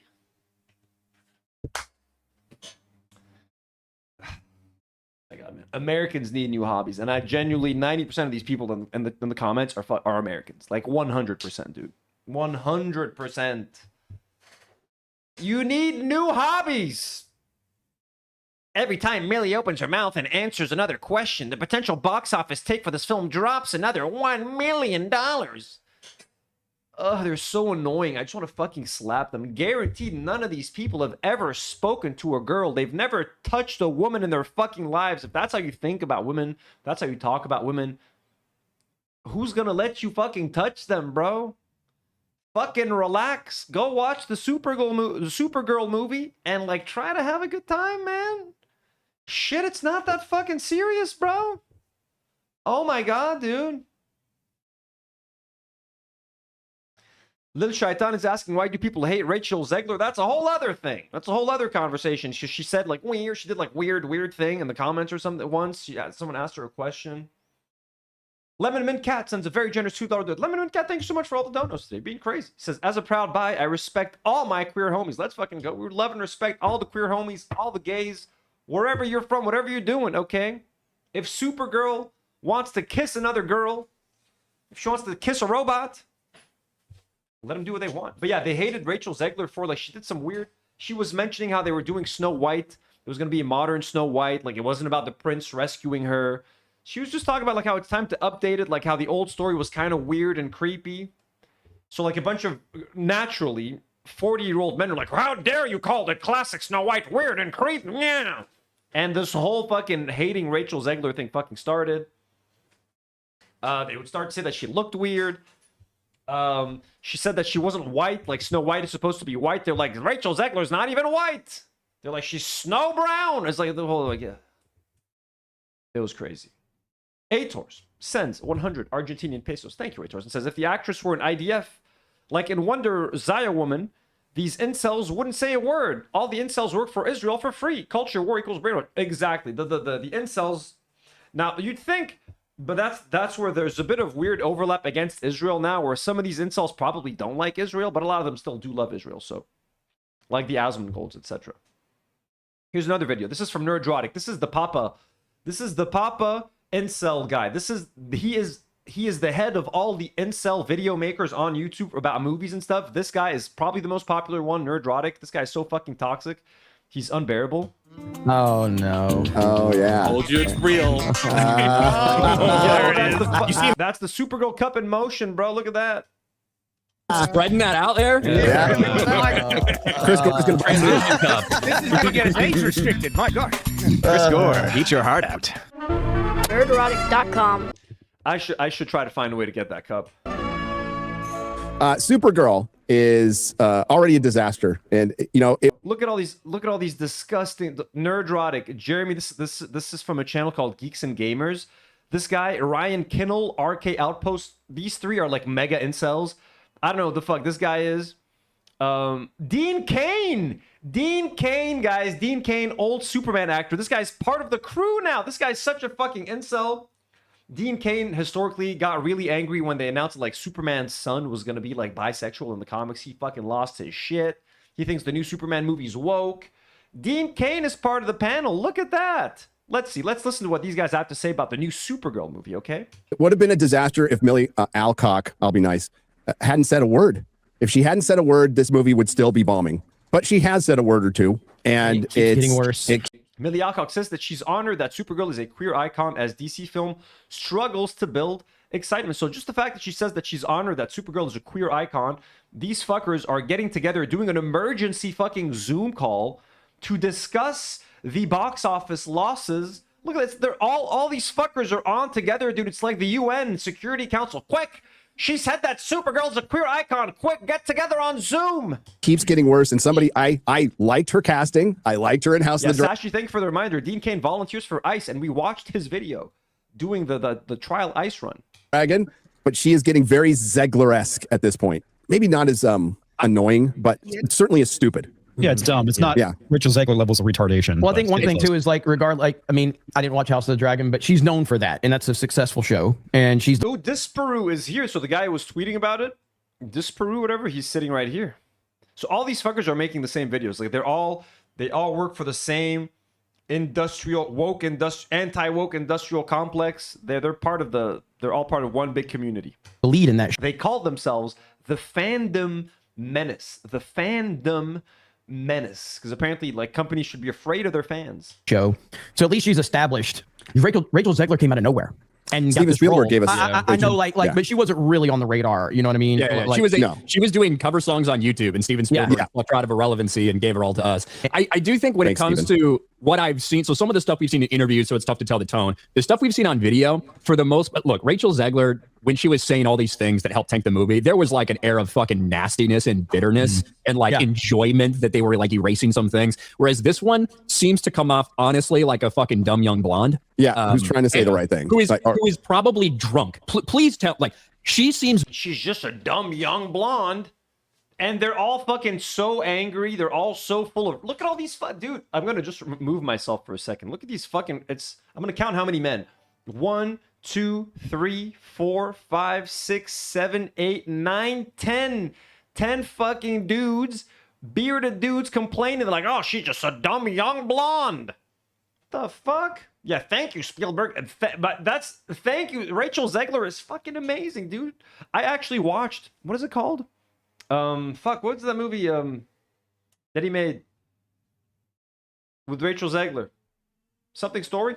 IDF Kills Children says, hello, Zeleme. Hello, sir. Keep fuck ya, Zeleme. What was it called? The one he made? West Side Story. She was great in West Side Story, bro.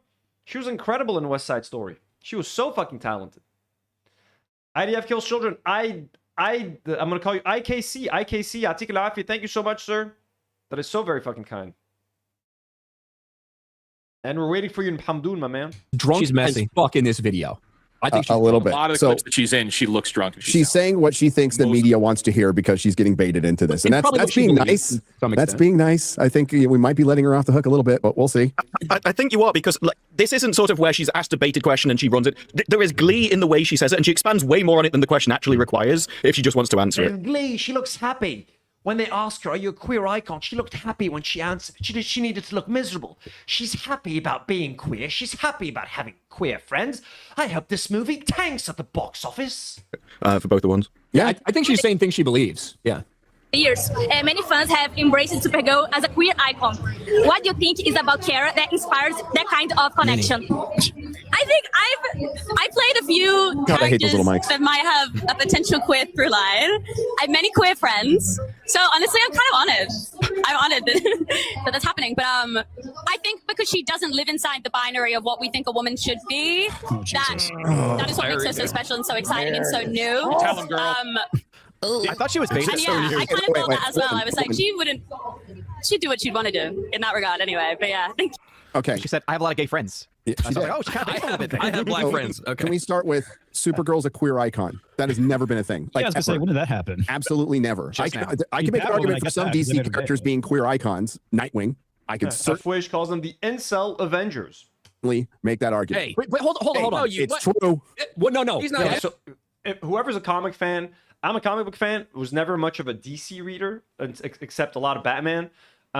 Never read any Supergirl, so I do not know if she qualifies as a queer icon. I'm gonna take I took the interviewer's word for it here. Okay, and I'm sure there's been a storyline.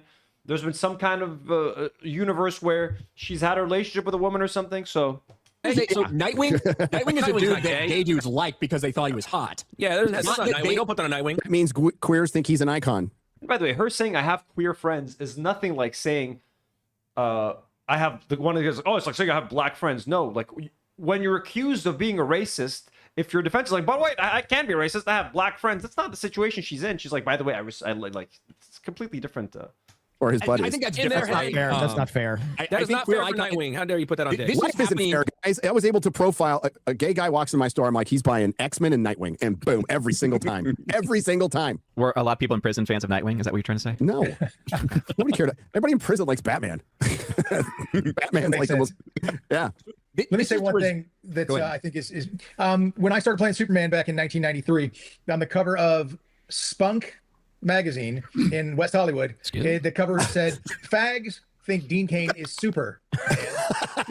All right. Well, they did. I mean, you're a icon. I was wearing spandex and my underwear were on the outside. I get it. I took it in. Okay. Take the compliment. But that is. I don't know if I like him using the F word right there. He could have been like, they used the F slur on the cover. He straight up was like, hey, here's what it said. All right, Dean Cain, very interesting. And the fact that Dean Cain is hanging out with these fuckers means that he thinks he agrees with everything they say. He's just as racist. He's just as much of a piece of shit as they are. Like you.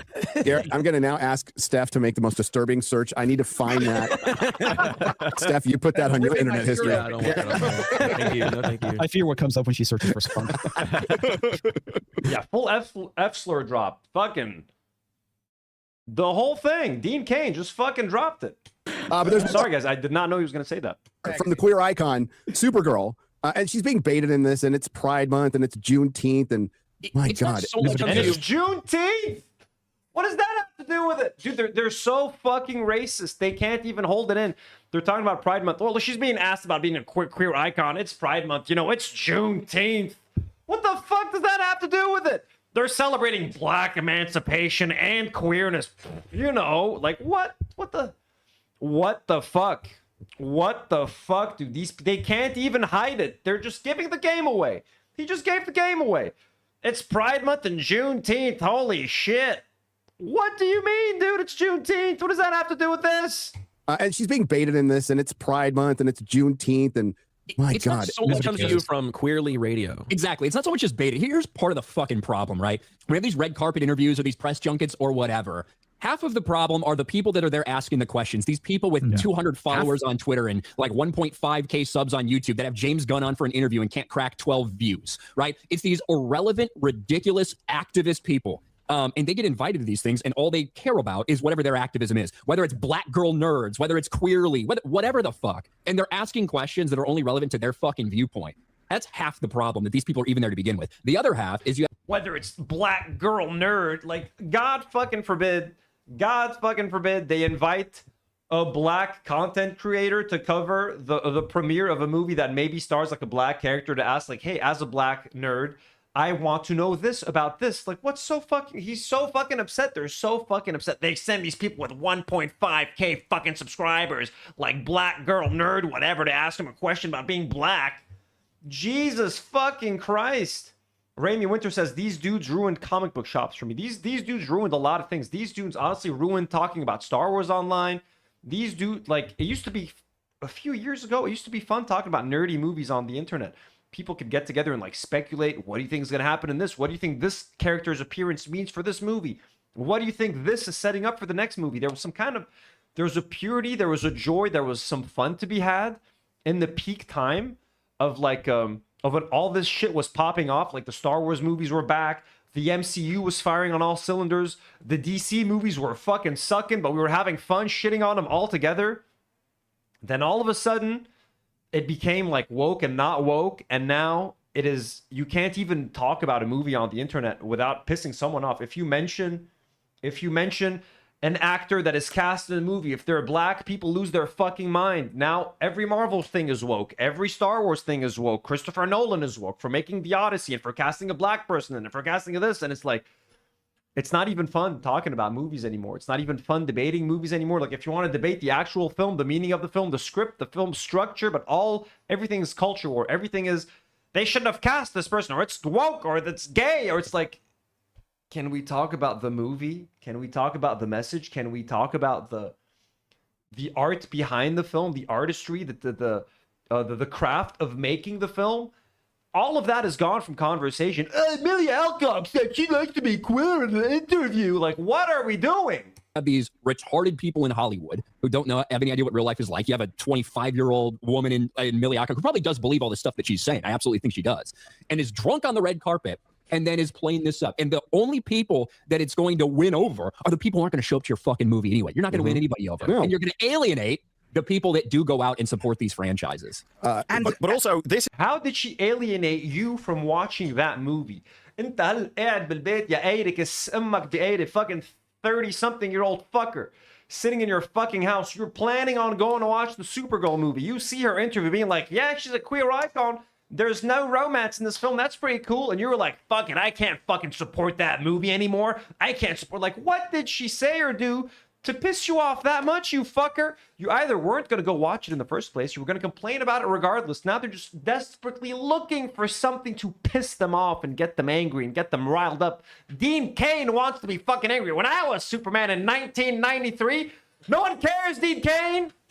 No one fucking cares that you were Superman in 1993 on Superman and fucking Lois. No one cares, man. They're so fucking annoying. Someone is saying you might get demonetized because of all their slurs. I mean, shit. It's not. I'm probably gonna get demonetized for the Israel footage and stuff. But thanks for the heads up. I'm just reacting to them at the very least. Like, if I'm getting demonetized, hopefully they got demonetized. I'll be happy with that. This intentional marketing by the team. Yes. When you choose Queerly Radio to go along, you know what the questions are going to be about because that's all the radio station cares about. And so you do have to, it is the company to blame for everything. It's not, that's why I don't think you can really just put it down. When you say the actors need PR training, it's like, well, they'd be getting PR training from the people that invited these people to the show in the first place. They might be getting PR training. The audience they want to see the movie. It's the whole system. Like the whole. Right, just invite straight white neck-bearded dudes like you.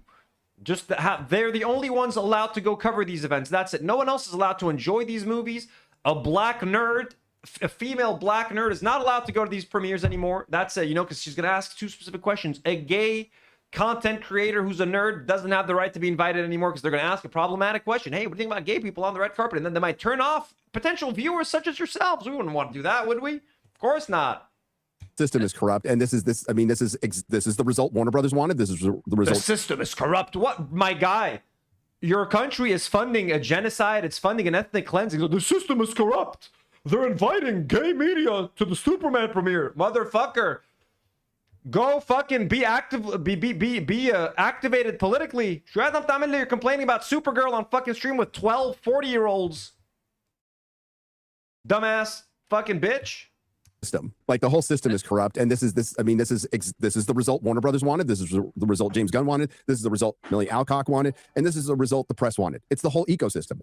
That's literally what I was saying. Like the problem is that these people are there, that they are being given access, and they're being given access to this by the studios. But we're at a point now where this movie it's too close to launch. They know that they're not winning with the conventional superhero fans. They're not winning with normies. So at this point, who else are they going to turn to try to get to go see this movie? At least if we could turn Supergirl, we as in the marketing department, if we could turn Supergirl into a queer icon, maybe the people that went to see Megan 2 will go see this. That's all that's left now. They're locked into an ideology. They just think they're right. And eventually it'll work. And we don't make this for the chuds anyway, or for men, even though the vast majority of Supergirl fans from comic books to cartoons are dudes. Her name is actually Millie Alcock. Well, these fucking idiots are going to try to say now, because like the Superman movie that came out like 2 years ago, it opened to around like $100-something million. And now if this movie makes less, they're going to be like, look, you see, because she said she was a binary icon, it made less money. First of all, Supergirl as a character is 100 times less famous and less popular than Superman. If Superman sells 10,000 comic books a month, Supergirl comics will be lucky to sell 500 comic books a month. So if 100 million, if Superman is going to sell $100 million worth of movie tickets on its opening weekend, Supergirl would be lucky. It would be lucky to sell 50 million worth of tickets, because Superman is here in the pantheon of superheroes, and Supergirl is like a derivative character of a pre-existing character. Supergirl was never going to be a massive hit. Supergirl was made for a lower budget than Superman. It's made to expand the universe. It's made to expand the story and to lead up to the next film. And it's made on a more modest budget. So it's not expected to make as much money as Superman. So anyone who already be like, you see, it made half as much as Superman because it was always meant to make half as much as Superman. She's she's less than half as popular as Superman. So you need to rate this movie on a scale. When this movie comes out and makes money at the box office, you need to look at that within reference, within a viewpoint of, within context of other characters, how popular those characters are, what the budget for those movies were. You need to compare her movie to a comparable superhero that has comparable popularity to Supergirl. And guess what? Supergirl is not a very popular character. She's known. People will assume, oh, Supergirl, yeah, it makes sense. Superman, Supergirl. But it's not a comic that's like fucking selling out of comic book shops. You know what I'm saying? A-L-C-O-C-K, not A-L-L. So Alcock, maybe? Alcock. No, I'm going with Alcock. Well, I mean, Superman's according to her, no cock. You know. So we have some more wisdom from Millie Alcock.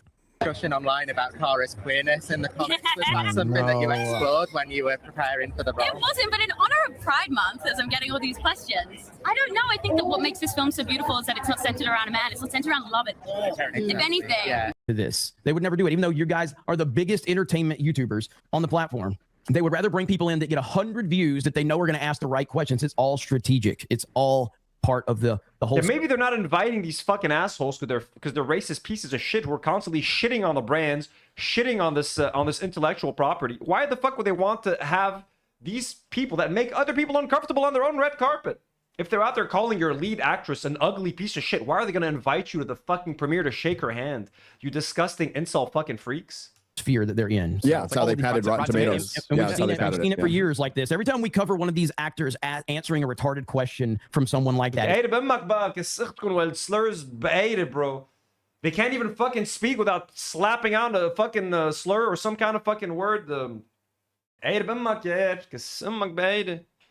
Somebody that has a very small channel with no views, but they're willing to ask the right questions, and the studio flies them out there, puts them up in a hotel, pays for their airfare, and gives them the whole run of the mill every time. I could ask questions about degeneracy. James Gunn, do you have a cuck fetish, or does your wife just happen to get fucked by every man in all of your projects? You know? Polymarket traders overwhelmingly expect weak Supergirl box office debut. Anyways, that's the level we're dealing with right here. Let's watch one more. Disprove. This guy was on their panel. Let's just see just 2 minutes of his video. Let's really get sick and disgusted of these people. She doesn't live inside the binary of what we think a woman should be. Dogs are better than people because they don't talk. If only she followed her own advice and shut up, maybe Supergirl wouldn't be bombing as bad as it is right now, with the tracking looking disastrously bad for Hollywood. You're getting articles such as Supergirl earns rave reviews, but the movie is still doomed. And the tracking has consistently slipped when it started out at sort of 55 million for its opening weekend, and then went down to 51, 45, or even 40, depending on which tracking company you're paying attention to today. And it's really not surprising when this movie has massive fundamental problems, both from a creation standpoint of who this movie was made for. I just really want this film to be seen by as many young women, I think, specifically, as possible. Along with the marketing strategy designed to get people into the cinema. One of these issues has been Millie Alcock herself. Discussion online about Kara's queerness in the comics. Was that some... I want to point to the sheer glee that she has at this question. This isn't someone trapped by a journalist or doesn't want to answer. This is someone who loves this question. It makes her happy. Now, of course, the interview... Oh, to be so joyless. To be so fucking joyless. But I guess I'm trying not to be, like, cynical. It's just a money grab for this guy, right? Like, you can't be this joyless in life, right? You can't be this fucking... Look, he's got 341 subscribers. This got him 236,000 views in one day, 14,000 likes. It's a 20-minute video. This is going to bring in the cash. It's going to rake in the subscribers. It's just crazy to me that there is so much of a big audience for this kind of content. Obsession director kills her career for $6,000. So this guy obviously agrees that the Obsession crew should not be paid extra, of course. Mandalorian flop, Stargate canceled. Panic, look at that, panic at Supergirl. And look, that video did so well for him, dude. Every other video he has at like the 200,000 views. The Supergirl hate 200,000 views in one day. People fucking love it, huh? They love hating on Millie Alcock, dude. Another one, Supergirl attacks fans doubling down. 3 weeks ago, it's over. Supergirl marketing has been an absolute disaster as they start ping-ponging all over the place, trying to counter their last mistake. See, their wonderful new popcorn bucket. Can't hold any popcorn. It all started with Millie Alcock, when she said that it's made me aware that simply existing as a woman in this space is something that people comment on. We've become very comfortable having this weird ownership over women's bodies. Only for that to morph into, just 3 days ago, the DC universe is weird, wonderful, and terrifying, because it's a character that the audience already owns. On the one hand, ownership is weird, and I don't know why you'd ever consider that about anything. On the other... By the way, she's talking about like how they keep commenting on women's bodies. All these fuckers can do is call her ugly all day, commenting on her body, on her looks, on her appearance. God, I just wish I could like just kind of smack them in the face. Smack their single fucking virgin asses in the fucking face. You disgust me. You disgust me, man. I hope no woman or no man or no whatever gender you're into never fucking touches you, never approaches you, and you never feel the loving embrace of another human being. You spend your life alone, angry, in front of your computer, earning all the fucking ad revenue that you want, because that will never fill that hole in your heart. Right? The hole in your heart will still be there. Hollow. All that ad revenue, all those super chats is not going to make a fucking difference, man. You're a lonely, sad, pathetic fucking human being who spends hours making videos, angry videos about a Supergirl movie on the internet. Okay? Good luck describing what you do to a normal human being. That's all I can fucking say. These people are fucking crazy, man. Holy shit. I thought to me, the Snow White stuff was the craziest, because at least you'd be like, okay, this is a comic book movie. They feel like they read comics, they're nerds, they're going to want to comment on it. At least it's still fucking crazy, but like, it's still not as absurd as all these angry men freaking out over Snow fucking White, which is a little girl's movie. A little girl's movie. Insane. Insane. But yeah, people in chat are saying they're going to watch Supergirl the Supergirl movie. Now let's end the poll. Let's see. Let's end this poll and let's make a new poll. Will you watch Supergirl in theaters?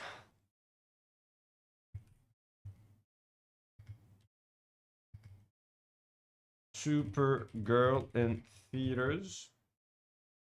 The answers are yes, no, and the third option, yes, only to spite the incels.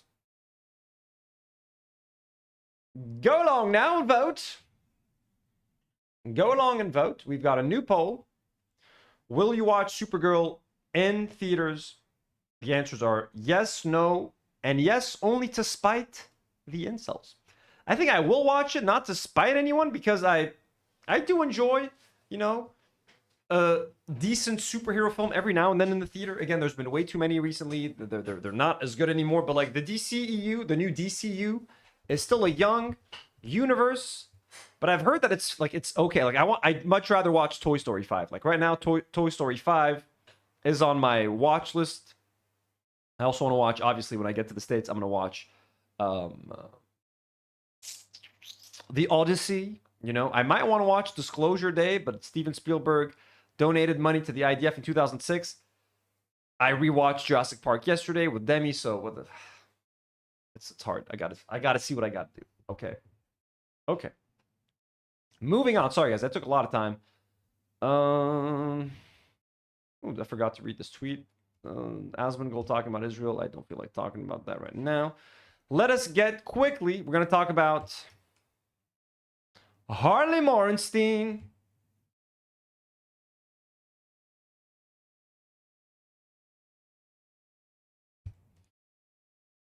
So just opening up everything that we need. It's gonna take a second.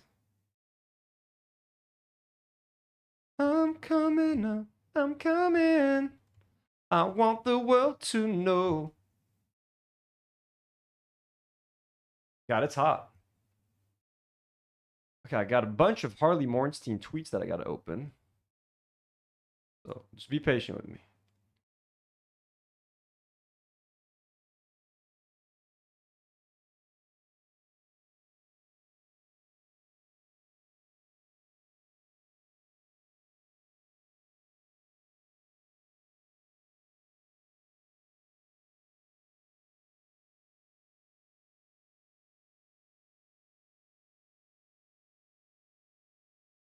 There's a Reddit link from leftovers. Okay. And then a couple more tweets. Sorry, these are Polish Pusher. Just gifted a membership. And thank you so much, Polish. Sent me the Reverse Canary link for Harley. God, he's got so many fucking pro-Israel tweets. Holy shit. Can I open all these? Yes. Okay, there's a lot of them.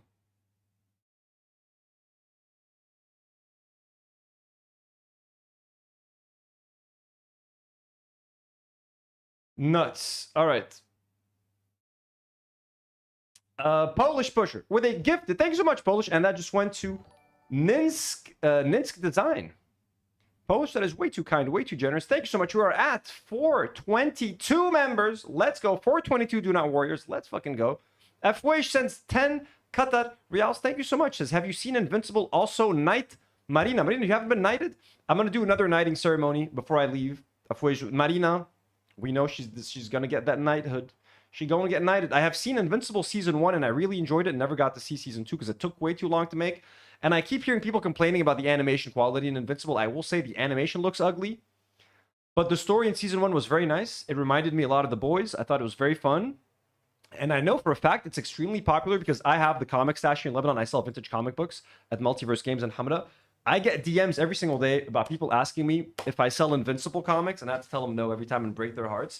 I've never been asked if I sell a type of comic as much as I have Invincible. When Walking Dead was popular back in the day, a bunch of people used to ask me if I used to sell The Walking Dead. Everybody asks me about Invincible every single day, so I know for a fact it's like popping. I'll be right back. So I'm gonna grab a cigarette.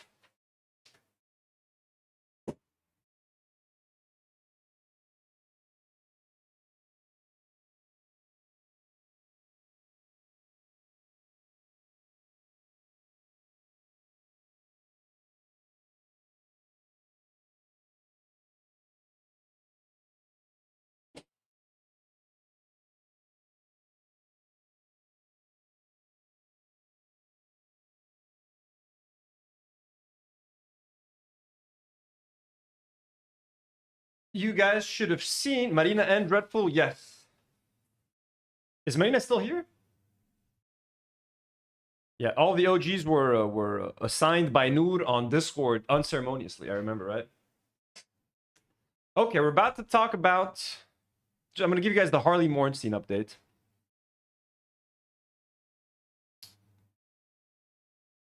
This is how little I care about this fucking story. Harley Morenstein tried to, like... fucking, I don't know, weasel himself into, like, a conversation. So, again, remember, a couple days ago, this happened. Hassan video goes viral of him yelling at a chatter.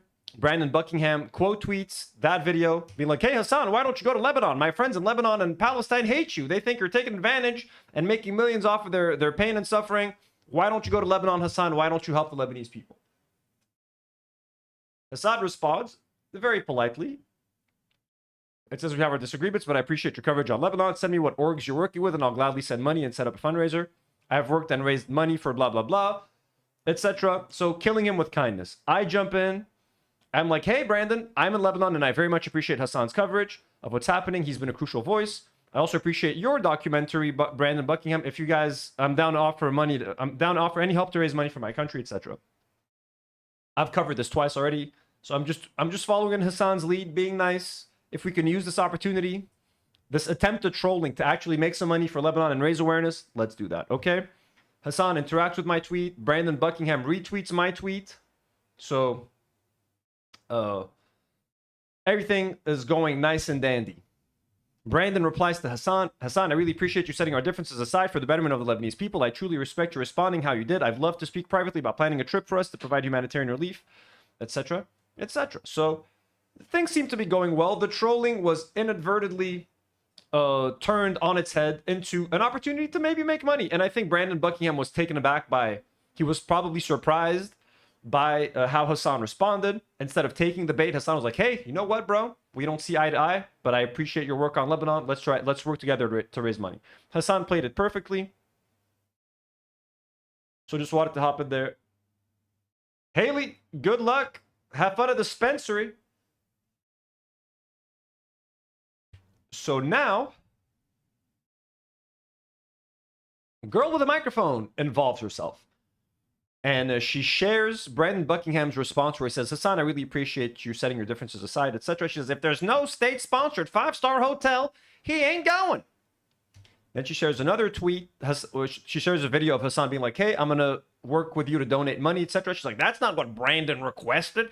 Brandon wants you to go to Lebanon. So again, they're turning Lebanon into a fucking punchline like they did go to Gaza. Just go to Lebanon. Go to Lebanon. Go to Lebanon. I wasn't going to fuck with that, honestly. She just fucking made me sick to my stomach. So I shared her tweet saying there are Israeli... She says, if there's no state-sponsored 5-star hotel, he ain't going. I said there are Israeli drone strikes instead, killing people daily as Israel ethnically cleanses southern Lebanon. If you know nothing about the Middle East, please shut the fuck up, you unserious clown. I then proceed to invite Guam to come to South Lebanon to do a mukbang. So I said, hey, Guam tweets, come to South Lebanon to cover this, please. I'll donate 10K to a charity of your choice, but only if you come. And then I say, come film one of your mukbangs in South Lebanon under Israeli bombardment for a 10K donation to a charity of your choice. We don't have banchan, but I'll get you Al Jawad chicken. And again, this was in reference to me offering 10K.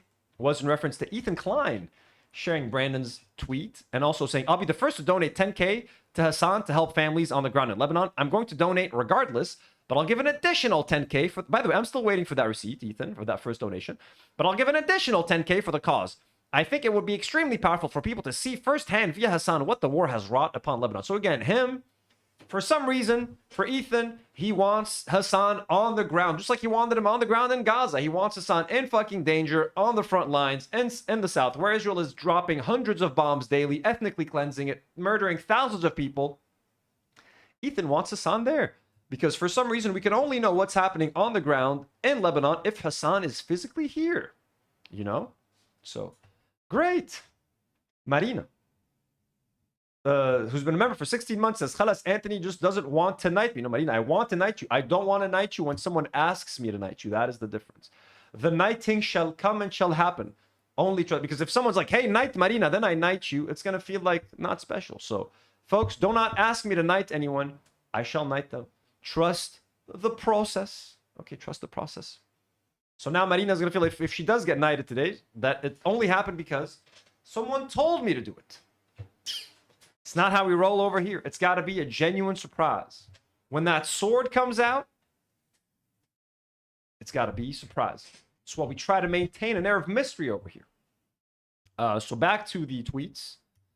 So I make fun of Guam. Then I did a whole live stream being like, hey, we reacted to some of her eating. Honestly, I called her a slob. I called her just a disgusting human being. She's out there making fun of my country while she shoves fried chicken down her throat in her fucking car. I don't got time for fucking stupid idiots like this. I don't have time for fake leftists, for fake humanitarians, people who fake who feign caring for my country and pretend to care. Oh, I love Lebanese people, but I mean, also think about the Israelis. Listen, you can just go fuck yourself, okay? Go fuck yourself. Shove all the egg sandwiches you want down your fucking throat, okay? Just don't talk politics. You don't have to cover Lebanon. Do your mukbangs. That's your specialty. You love mukbangs, okay? Do that. We don't need to, you know, pretend that you have anything important to say, okay? Then Brandon Buckingham actually shares a video. So he shares a video of Hassan talking about how he thinks Ethan wants him dead. And Ethan is always insisting that Hassan goes to Lebanon or Gaza. So Brandon, I'm going to say, again, very problematic guy. Friends with Sam Hyde. I've shared my story with Brandon Buckingham, etc. So Brandon says, I did not invite Hassan the Hunt to Lebanon to get him killed. I've been before and was inviting him to help me bring resources and aid to a country at war. Before I return, perhaps Hassan can help me fundraise. Then I can facilitate, bring that aid to the people on the ground directly. So now, honestly, look, I don't know if Brandon, where he's at on the trolling thing, but right now he's saying like, listen, I don't want to get Hassan killed. I don't want to get him hurt. I think he can actually help me fundraise. He's like, in this case, before I return to Lebanon, so he's kind of being like, I'm going to go back to Lebanon regardless. I wonder if Hassan can help me fundraise. Maybe then I can facilitate, bring that aid to the people on the ground directly. So now Brandon's like, listen, I'm not even asking the guy to come down here directly. I think Hassan found a way to get to Brandon. I think he found a way to, like, again, he disarmed him with just kindness. Brandon was expecting some kind of like Twitter back and forth and calling each other names. Hassan did not like engage with that at all. So now he's like, listen, maybe I can, fuck it, we'll get some help. Hassan can fundraise and I'll take the money in Lebanon. So he's kind of offering solutions here, which again, regardless on what you think about the guy, and I have some very negative feelings about Brandon Buckingham and the content that he's made and the people that he's collaborated with, at least here he's being like, listen, I don't want to get the guy killed. Let him fundraise. I'll take the money to Lebanon. Believe him if you want. Don't believe him if you don't. The response is a good one. Whether he means it or not, I think he said the right thing. Then, Harley Morenstein. Under my tweet, so when I say come from one of your mukbangs in South Lebanon under Israeli bombardment for a 10K donation to a charity of your choice. We don't have banchan, but I'll get you El Jawad chicken. Look who invited himself to come to Lebanon. Can I come too, Tony? Can I come too? Harley Morenstein, folks, the one and only. Butting into the conversation, forcing himself into a conversation that he was not invited to. But you know what? I'm a polite gentleman. So first, I just wanted to quickly say this man denied that there's a genocide and famine in Gaza, just in case someone didn't know, because there's like 100 tweets of Harley Morenstein defending the fact that it's not a genocide in Gaza. So I'm like, first of all, this is the guy that Ethan Klein chose to hire for his show, the guy who's always on Twitter denying that it's a genocide. He's said way more problematic things as well. So can I come too, Tony? So just in case this man denied the genocide. And then I quoted him and I said, of course, 2-for-1 special. Of course. Of course. If Guam is going to be here shoving fried chicken down her fucking pie hole, Harley Morenstein, you come as well. You come as well and show the world how dangerous Lebanon is and show the world what Israel has brought to Lebanon. I would love for you to come here, a Zionist such as yourself, a defender of Israel. Come see firsthand what Israel has done to Lebanon. And it will make you the best bacon lasagna. We'll make you a halal bacon cheeseburger lasagna. Ed ma baddak. Ahla wa sahla. We'll get the fried chicken for Guam. You get the halal bacon cheeseburger lasagna. We'll get you Big Macs. We have McDonald's here, my brother. We'll make you a Big Mac halal. Shu ma baddak. Sahtain. Sahtain ya Harley Morenstein. There you go.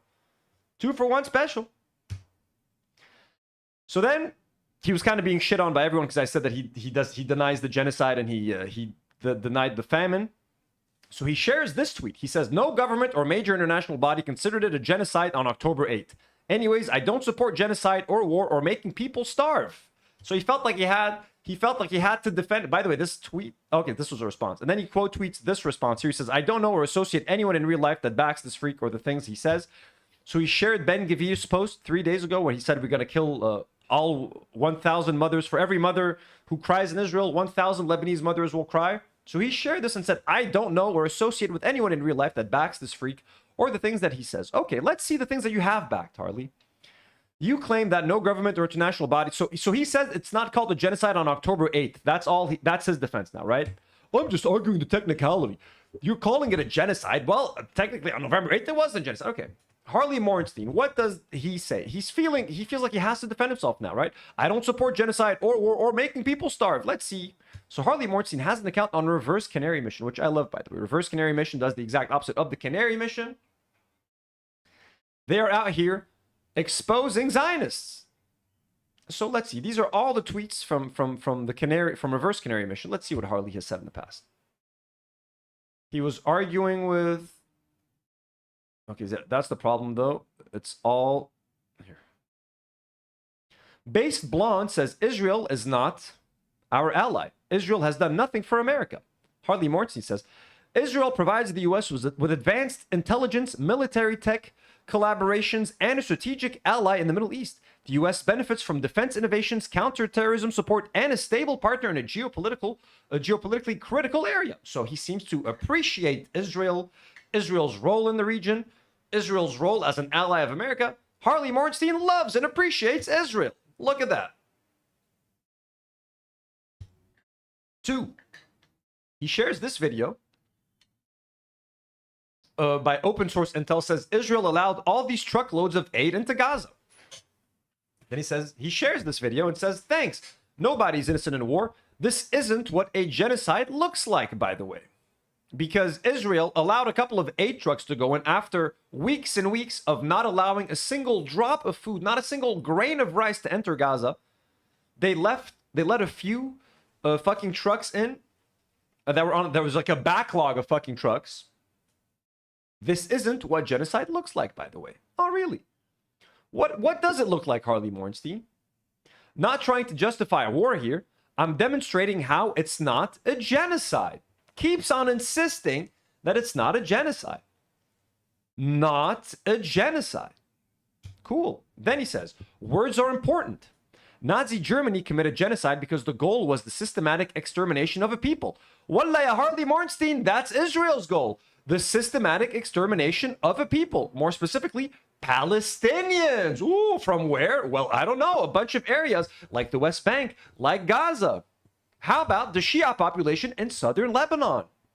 It is the systemic extermination. Well, right now in Lebanon, it's not a genocide. It's an ethnic cleansing. Do you know the difference, Harley Morenstein? Do you know what ethnic cleansing means? Israel is retaliating against Hamas's actions. Nazis wanted a world without Jews. Full extermination. So he says Israel is retaliating against Hamas's actions. Well, Harley Morenstein, does killing 200,000 people, most of whom are civilians, women and children, does that count as retaliating against Hamas's actions? You sick fuck. You sick, bloodthirsty fuck.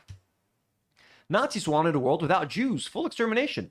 Israel seeks to eliminate Hamas, but allows for Palestinian autonomy and engages in ceasefire negotiations. Really? Ceasefire negotiations? You mean like the ceasefire negotiations they're engaging in here in Lebanon? The ones that they keep breaking? You know how many ceasefire obstructions they had in 15 months? How many ceasefire violations Israel did in Lebanon? 15,000. It doesn't even sound like a real number, does it? Of course it doesn't. Who's gonna fucking believe such a number? One is genocide. The other is a tragic war with asymmetric warfare challenges brought on by Hamas. Life was better for both on October the 6th. Life was better for both. You can maybe say life was better for the people in Gaza before October the 6th, but was it good? Was life in Gaza better on October 6th, better than it was on October the 8th? Sure, they weren't being murdered and slaughtered. But was life in Gaza as good as the life of an Israeli outside of Gaza on October the 6th? Of course not. Of course not. What fucking kind of stupid fucking rancid argument is that? What kind of rancid, disgusting argument is that, my man? As if Palestinians and Israelis are on the same level playing field? Gaza is an open-air prison, my guy. An open-air prison where unemployment was at like 60% youth unemployment. People can't, they're not allowed to leave Gaza. They're not allowed to travel out of the country to find better work opportunities. They're not even, for the most part, they're not even allowed into like the main city, Israel, to fucking work. What do you mean? Life was better? Yeah, sure, they weren't getting slaughtered, but it wasn't a fucking life. They weren't fucking free. But see, that's the status quo for them. They're not supposed to be. They were happy. That's all they deserve, those fucking Arabs, right? Insane. He shares this video again. The one of the, which also is denying starvation in Gaza. Look, anytime someone says there's starvation in Gaza, look, they let in 8 trucks. There's a supermarket. There's no starvation in Gaza.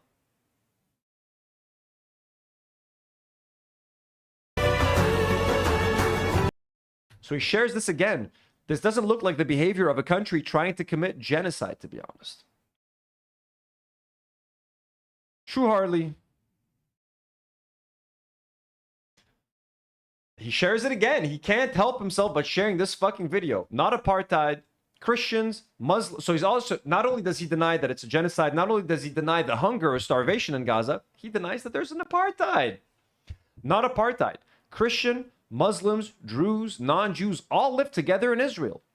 Not a genocide because this isn't genocide behavior. However, a genocide was attempted on Israel and prevented. Guys, Hamas, a few hundred Hamas militants were going to genocide all the Jews in Israel on October the 7th. Did you know that? I guess they had nukes. I didn't know Hamas had access to nukes, that they were going to nuke Israel. Wallah, that's news to me. They were attempting a genocide. Look at that. However, a genocide was attempted on Israel and prevented. 10,000 plus rockets targeted at populated areas were shot down. Again, this is the 3rd time he has shared this video to kind of show you that, like, look, life is great. There's no starvation. There's no genocide. This guy gave a thumbs up. He's saying, look, awesome. I'm happy. Lemon Mint Cat sends a $5 dono. Lemon Mint Cat, thank you so much. You've been insane today. Please stop. Kindly ask you. You've been way too generous. We appreciate you. Says the term ethnic cleansing was used to soften the massacre of Muslims of Muslim Bosniaks by Serb separatists. It is brutal and a crime against humanity. Oh, absolutely. And if ethnic cleansing sounds less brutal, it's not. It's fucking brutal. But in my mind, what they're doing in the South now, they're more concentrating on they're killing a lot of people, thousands of them, but they're so concentrated on destroying the land, making it unlivable, and pushing the people that live there away, which is why I'm using the term ethnic cleansing. But ethnic cleansing is just as bad of a crime of genocide, if only, maybe just a little bit less, because it involves, to me, more like they're just destroying an area rather than like life. But an area, its culture, its history, it's just as bad. It's just as fucking bad. Ethnic cleansing is a genocide of culture. It's a genocide of history. It's a genocide of so many other things, you know? And Lemon Cat, thank you so much for the super generous generosity. More tweets of Harley. Oh, here he is defending that it's not an apartheid. Let's see. Hamas leaders are worth over $10 billion. Great. Yeah, who's talking about Hamas leaders now? Okay, so he says, not apartheid.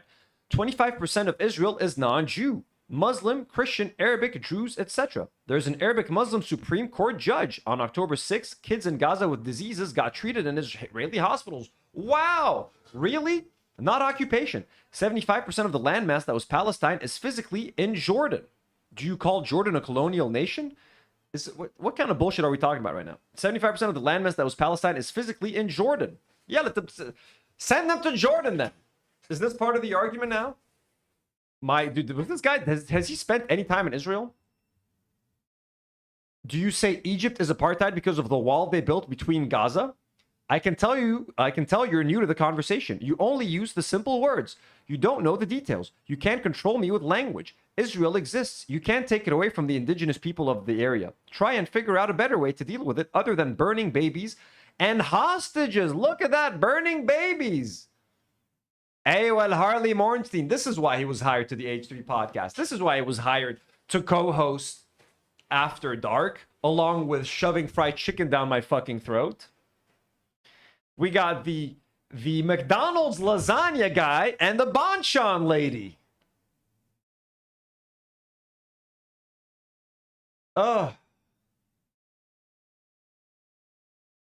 Marcus Nelson says a few got treated after waiting for months. Yeah, no. Palestinians are not getting free healthcare in Israeli fucking hospitals. You know what the Israelis did do? They blew up so many fucking hospitals in Gaza. You know how many hospitals they destroyed with patients in those hospitals? They did the same here in Lebanon too. So they treated Palestinians in their own hospitals. They butchered Palestinian kids. You're telling me that they treated like 6 kids that had the flu? How many kids did they dismember? There's a whole generation of kids right now in Gaza. Limbless. You motherfucker. Also a slob, just like his co-host.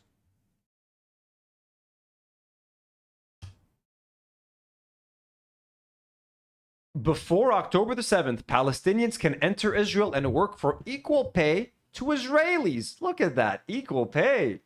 Sick Palestinian children with cancer and unique diseases had access to Israeli hospitals for free care. So they had to wait till they had cancer or unique diseases. That's not apartheid. Ooh, what about the right to return?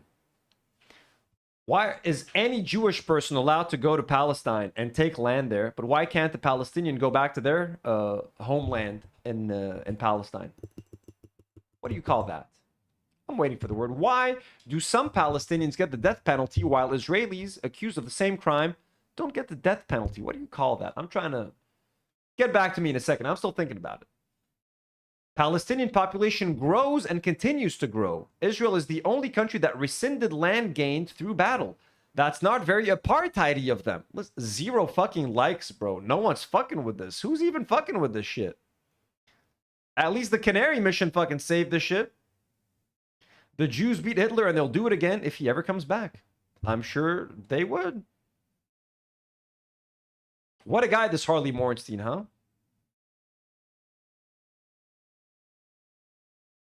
Okay, we already looked at this one. Not trying to justify a war here. I think we looked at these. I'm demonstrating how it's not a genocide. But there's a lot of these. He shares it again. It's absolutely a tragedy and terrible. But language is very important, especially these days. Again, with this video, dude, he should pin this on his profile. Harley, just pin this video on your profile, man. We know you love this video. Look at all the Pringles cans. How can you call it a genocide or starvation? You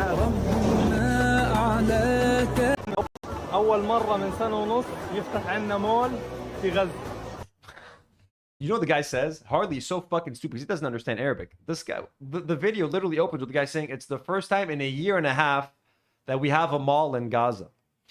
The video opens, you stupid fucking idiot Harley Morenstein. The guy's saying it's the first time in a year and a half that we've had access to something like this. And now Harley, because he just sees a guy walking around in a supermarket. Look, it's not a fucking genocide. It's not fucking starvation. It's the first time in a year and a fucking half that this man has access to this, you stupid fucking idiot. You stupid fucking clown. أول مرة من سنة ونص يفتح عنا مول. أول مرة عنا من سنة ونص. And the first time, it's the first time in a year and a half. سنة ونص means year and a half. أول مرة means it's the first time. بيفتح عنا مول في غزة. That a mall is opening up in Gaza. This man is showing you what it looks like after a year and a half of not having access to this. And you have the fucking nerve and the fucking gall to use this video as like a gotcha. That's like, look, it's not a genocide. Dude's not been able to fucking step into a supermarket for a year and a half. What the fuck do you call that, you fucking idiot? You fucking racist fucking piece of shit idiot. Harley Morenstein. Epic fucking mealtime. You fucking dumbass. You fucking idiot. You and your fucking co-host. You and fucking Kate. You guys you should feed each other fried chicken. Shove it down her throat, she'll shove it down yours. Just fucking do that. Eat fucking fried chicken on your stupid fucking show. And don't talk about Lebanon anymore. Don't talk about my country. Don't talk about my people in general. Don't talk about Palestinians either. You disgusting slobs, nasty fuckers.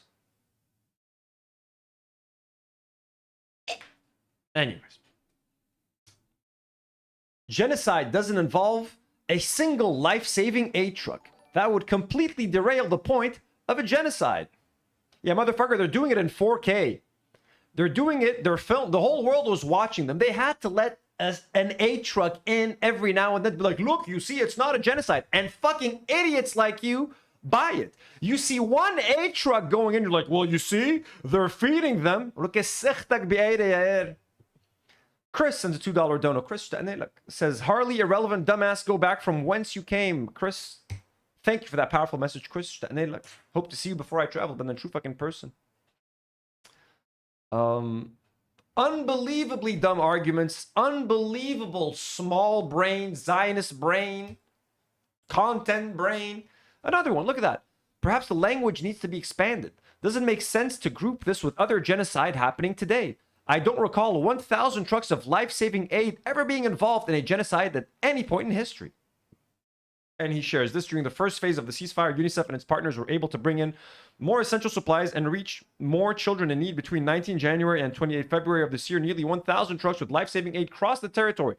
After how many weeks of being forbidden to enter, you stupid fuck? You're not going to give the context? Remember your good friend? Really good guy, you have gallant. What did he say? We're going to cut access to water, food, electricity. These are human animals, and we're going to deal with them as such. Really good guy. What do you have to say about that, Harley Morenstein? Why were there 1,000 aid trucks just waiting to fucking enter?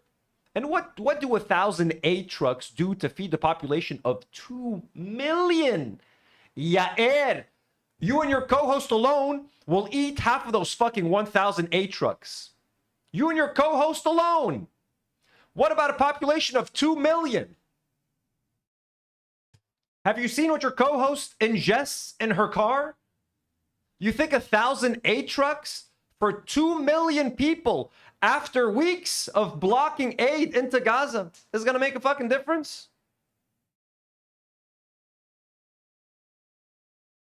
If anyone would know that, I thought it would be the host of Epic Mealtime. The man who ate the legendary bacon Big Mac lasagna. Are you shitting me, man? 1,000 aid trucks for 2 million people after months of genocide? An amount of food that your co-host can inhale within 10 seconds? You are rubbing this in the face of people and showing a video over and over again of a guy saying, it's the first time I step in a supermarket in a year and a half. And you're like, look, this guy's happy. They let 1,000 trucks in. Bro, your co-host alone will be left starved after these 1,000 trucks. Where's the bonchon? God, I'm sorry, I can't stand these fucking people anymore. Can't fucking stand them. People are fucking dying while they're shoving fried chicken down their fucking throat, and they want to like fucking play. You want to fucking play? Hassan, go to Lebanon. Hey, you come to Lebanon. I think you need to see what's happening here. You fucking idiots have no idea. Do you know what death is? Have you been in a country like, hey, you know what I've seen in this fucking country? You know what I've lived through in my life? Look up the August 4th blast. I was there. I was in the fucking blast radius. I have seen shit in my life that would make you puke out all of the bonchon that is currently in your fucking stomachs. I survived the 4th largest non-nuclear blast in the fucking history of the fucking world, you pieces of shit. It's not a genocide. They let in 1,000 trucks of aid. Motherfucker, what have you seen? Have you heard a bomb? Have you heard drone strikes? Have you felt your building shake? Have you had glass shatter in your fucking face and fly towards your eye and almost take out your fucking eye? Have you had to go help feed people that have been displaced? Have you been inside a refugee camp? What have you seen in your lives? You disgusting slobs, you fucking idiots. What have you done or seen in your fucking lives? What are you talking about war to me? What are you trying to describe? Well, it doesn't fit the definition of a genocide. Motherfucker, you live in fucking Canada. You live a sheltered, safe life. You've not seen anything. And me, describing what I've seen, I haven't seen shit compared to Ahl Jnoob, to our brothers and sisters in the fucking South. Given everything I've been through and the August 4th blast. Again, look it up, motherfuckers. I was there.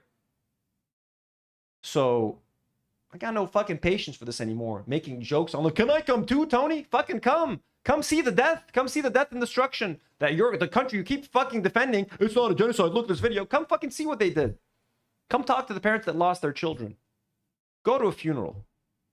Let's go walk on Mansouri Beach, where Mona Khalil used to do her turtle missions. Let's go take a walk on that beach and talk to the people that she inspired. But like, I'm dealing with idiots here. I'm dealing with fucking clowns. What are we doing?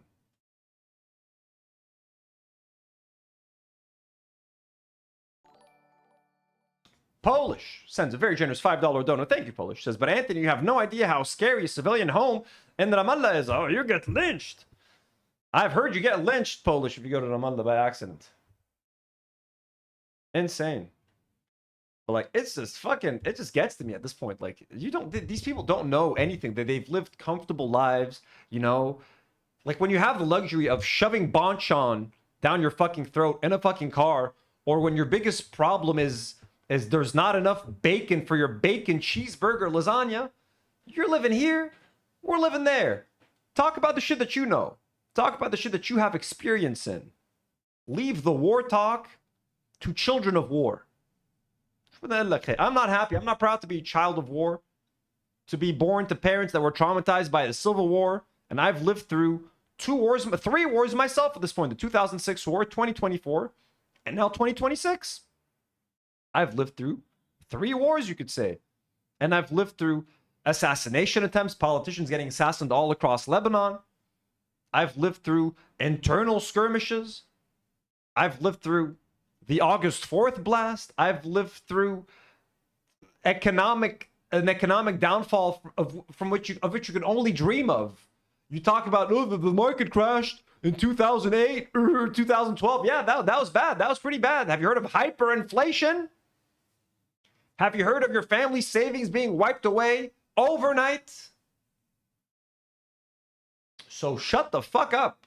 Shut the fuck up. And talk about James Charles with Ethan. And talk about that dumb shit. Whatever the fuck you want to talk about on your fucking after show, you talk about that. But you keep the war talk to the adults at this point. I'm sorry. Go fuck yourself. And your fucking co-host. And you guys are fucking disgusting, by the way. In every meaning of the word. Well, look at that again. Another video inside the newly reopened El Danaf Hypermall in Nusirat, Central Gaza Strip. What's the keyword? Reopened. Reopened. Why was it closed, you fucking idiot? He can't help himself. Look at the video. Look, they're eating. They have access to food. It's not a genocide. Let's see what clip they're talking about here on. This was also on the Reverse Canary mission. They're never with us. They have a cool culture. It's fun. They're super. We're not like we're our own shit. To each their own. Thumbs up, Irish people. Have fun over there. I don't know what they're up to. It's just one of those countries where it's like they're never with like us. They have a cool culture. It's fun. They're super anti-Israel. They're funny. I've seen that. Yeah, they're super anti-Israel. They're you know. Israel took their embassy out of like Afghanistan, Iraq, and Ireland. Really? Ireland? Recently, Ireland. Like Ireland is like one of the most anti-Israel countries that's ever existed. Based Ireland, let's fucking go. I want to see Irish flags in the chat. Let's fucking go. Online, people call it Paddystein because it's like they look at this entirely different scenario with Israel and Gaza, and they're like, that's Gaza. He's making fun of how they say Gaza scenario with Israel and Gaza, and they're like, that's just like us. No, it's not, but sure. And they're like, that's like us, and we're them, and that's like us. And so they've really like taken a stance. And now then when Trump came in and Trump was like, we're going to turn it into a casino. They were like, Israel was like, oh, okay, great. So Ireland, you're going to take all these Palestinians, right? They're yours now. Like you're going to step up and you're going to take anyone who is a refugee. You're going to welcome them in, right? No. And they have a crazy Islamic population now. Like Ireland is very is. So there's this whole thing like you're going to take them now, right? Well, Ireland, if you love Palestinians so much, why don't you take them? Why don't you take them? As if they're a problem to be passed off to the next person. Well, why don't you take him, motherfucker? They shouldn't have to leave their fucking home, you stupid fucking idiot. They shouldn't have to leave their fucking home. Why don't you? They don't want now. They might want to leave after your beloved Israeli army demolished their fucking homes, demolished their fucking land, demolished their dreams, demolished their any hope they had of living a fucking normal life. Now they might want to escape, yeah. But it's no one's fucking responsibility to have to accept 2 million refugees. Why the fuck? Why should Lebanon have to accept 2 million Palestinians from Gaza? Come over here. What about our own local population? We have a tiny little country. We have tiny resources. We have limited civilian infrastructure. We have our own culture. It might not be a great... We have 5 million Lebanese people. You want to add 2 million Palestinians. You want to just send 2 million Palestinians into the heart of Ireland just like that? Well, why don't they take them? Why don't the Egyptians take them? If the Egyptians cared so much, why don't they just let them in? Because it's not their country. Palestinians should be in Palestine. Egypt is for the Egyptians. Not all Arabs are interchangeable. Just send them to Ireland. What do you mean send them to Ireland? You want to change their fucking culture? You want to change everything they know? Take them out of the Middle East? Throw them in Ireland because the Irish like the Palestinians? And if the Irish say no, that means they're the fucking racist ones? The racist one, the Harley, isn't the person doing the ethnic cleansing. The racist one isn't the person killing the Palestinians or kicking them out. It's the country that's like, wait. You want us to take 2 million Palestinians from Gaza? How? They're the problem, apparently. Chris sends a $2 donut, says, mocking wounds he's never had to carry. Exactly. What the fuck are you talking about? Insane. Why don't the Irish just take them? Islamic in terms of compared to how many Irish people are in there. And that's actually quite a few countries out there. So he hates Muslims too. Look, there's all these European countries suffering with Muslims now. He's feeding into that whole narrative. Now, like Ireland is very Islamic in terms of... It's very Islamic. He uses the word Islamic like Ethan Klein uses it. Isn't it like Islamic? Aren't they Islamic people? You mean Muslims? Oh, yeah. Compared to how many Irish people are in there. And that's actually quite a few countries out there. Harley Morenstein, folks. Harley Morenstein wants to come to Lebanon. You're more than welcome, Harley. Bring Guam. I'm sure people, the Lebanese people would love to watch you guys. We'll put you guys in a car. It'll be like you'll be like a museum, exhibit. Look, what are the American and Canadian? Are they eating the whole bucket of banchan? Actually, it's not gonna be banchan. You're gonna have Al Jawad chicken. Like, oh look, she's eating the whole bucket, and he's eating the halal bacon lasagna. It'll be great. Come on over. We'll pick the place that has the most Israeli bombardment. We'll set you right there to make sure you get all the action. You get Ethan Klein, the footage that he wants to get. Ethan said he wants to show the brutality of what Israel has waged. Who better to send here than Harley Morenstein and Guam? Let's go. I will take you there. I will be your chaperones. Let's fucking go. Let's have a good time, Harley. You insisted, huh? You asked. Can I come too, Tony? There it is. Let me move my shit. You asked for this, Harley. Can I come too, Tony? I said the 2-for-1 special. Ya ahla wa sahla. Ahla donation, 10K to a charity of your choice. Yeah, that's what we're doing. And long live the Irish. Miles Murphy Cork says, we love Islam and Muslims and all types here in Ireland, but we're not a very Islamic. He sounds like it. Well, look, like every European country, like every Western country, there is a contingent of crazy right-wingers that hate, right? Like, what the fuck is his name? Conor McGregor, fucking rapist UFC fighter. He is like a very loud, like anti-Muslim right-winger in Ireland. I've seen little like protests. It's gonna happen. Every Western country has this like extreme right-wing. We hate Muslims. They're changing our culture. I don't want a halal section in my supermarket, like all that sort of shit. It happens, you know? And it's sad to see. There's a rise in fascism all over the world. Lemon Mint Cat with another $5 donor. Lemon Mint, I nicely asked you to stop.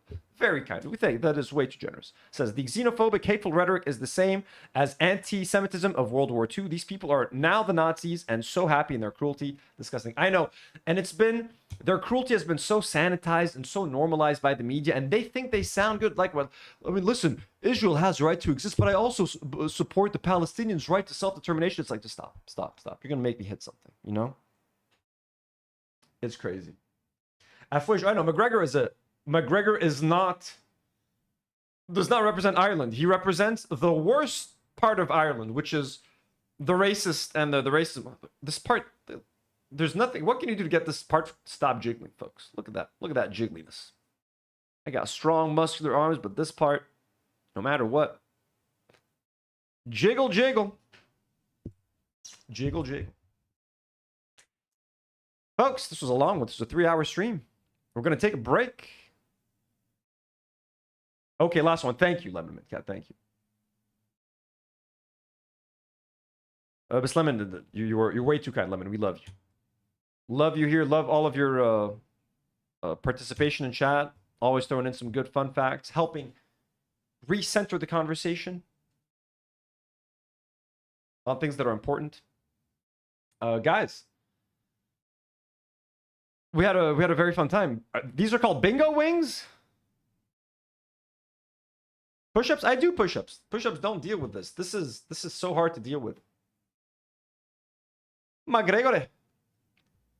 Polish says, I sometimes wonder whether AB and Lena would be given the same opportunities if she wore a hijab. Probably not. Probably not. There's definitely some discrimination in America. Polish, you could tell us about that yourself, whatever, if you've experienced anything like that. I feel like Ethan and Hila are not, look, I'm not going to call them Islamophobic here, but like, they're not pro, I don't think they really like, or I think behind closed doors, they could be, I would assume they are Islamophobic. That is just my assumption. That is just what I think, just based on everything they've said, the way they talk about Arabs, the way they talk about Palestinians, the way they look at Israel's mission and the way they describe the Arab nations around them, and Ethan's like, fucking Arabs, dude. Like, I think they could be, they're pretty racist behind closed doors. In my opinion. Miles Murphy says, fuck McGregor. The dude is generally hated here in Ireland. Fucking, I love to hear that, because I used to like Conor McGregor back in the day. I used to think he was annoying, but I used to like him as a fighter. Now I can't fucking stand him anymore. I can't fucking stand him, and I hope Max Holloway beats the living shit out of him on July 11th. I hope so. Rahul says Ireland has a 1 to 2% Muslim population, and he calls that Islamic. Yeah, that's crazy. That's nuts. Folks, this has been a great live stream. Thank you all for being here today. Very much appreciate you. We talked about a lot of interesting things. I'm very happy that we got an opportunity to talk about Mona, because when she was in intensive care, she was in a coma. We didn't get a chance to really talk about her and her amazing work. What an inspiring lady. It's making me want to get like a sea turtle as a tattoo for some reason, because they're such beautiful creatures, and the fact that they live up to 100 and 150 years old, and the fact that we have them here, they're native to Lebanon. I think that would be fucking awesome. I think a sea turtle would be great. Yeah, Chris says old ass is gonna fight on July 11th. McGregor is making a comeback. Anyways, to everybody who's here today, thank you so much. Let me thank everybody who contributed today. Financially to the podcast to make sure that we can keep doing this. Big thank you to Lemon Mint Cat with many donations. They're very, very kind, Lemon Mint Cat. Haley D, as always. Ators with many super chats. IDF kills children. Thank you. Polish Pusher. Afwej. Chris again. And also Marina, who sent in a super sticker. And Marina has been a member for 16 months. Marina. And who shall be getting her knighthood very soon. As a surprise, folks. As a surprise. Remember. I will be live tomorrow. I'm not sure if I'm doing a regular stream on this channel, or if I might just do Lego builds tomorrow. There's a lot of Lego that needs building, so I'm traveling next Tuesday, so I have this final week of content. We're going to have fun. So Thursday, the crew is coming. So Thursday, full crew stream. Tomorrow, I'm going to be streaming. Whether I'm doing Lego, whether I'm doing something here, remains to be seen. Hope everyone has a great rest of your day. whether it's night, whether it's evening, whether it's morning. Enjoy the rest of your day. We love you guys so much. I will see you all tomorrow. Thank you for being here today. It was a fun stream. Got to discuss a whole lot of stuff. I will see you all tomorrow. And as always,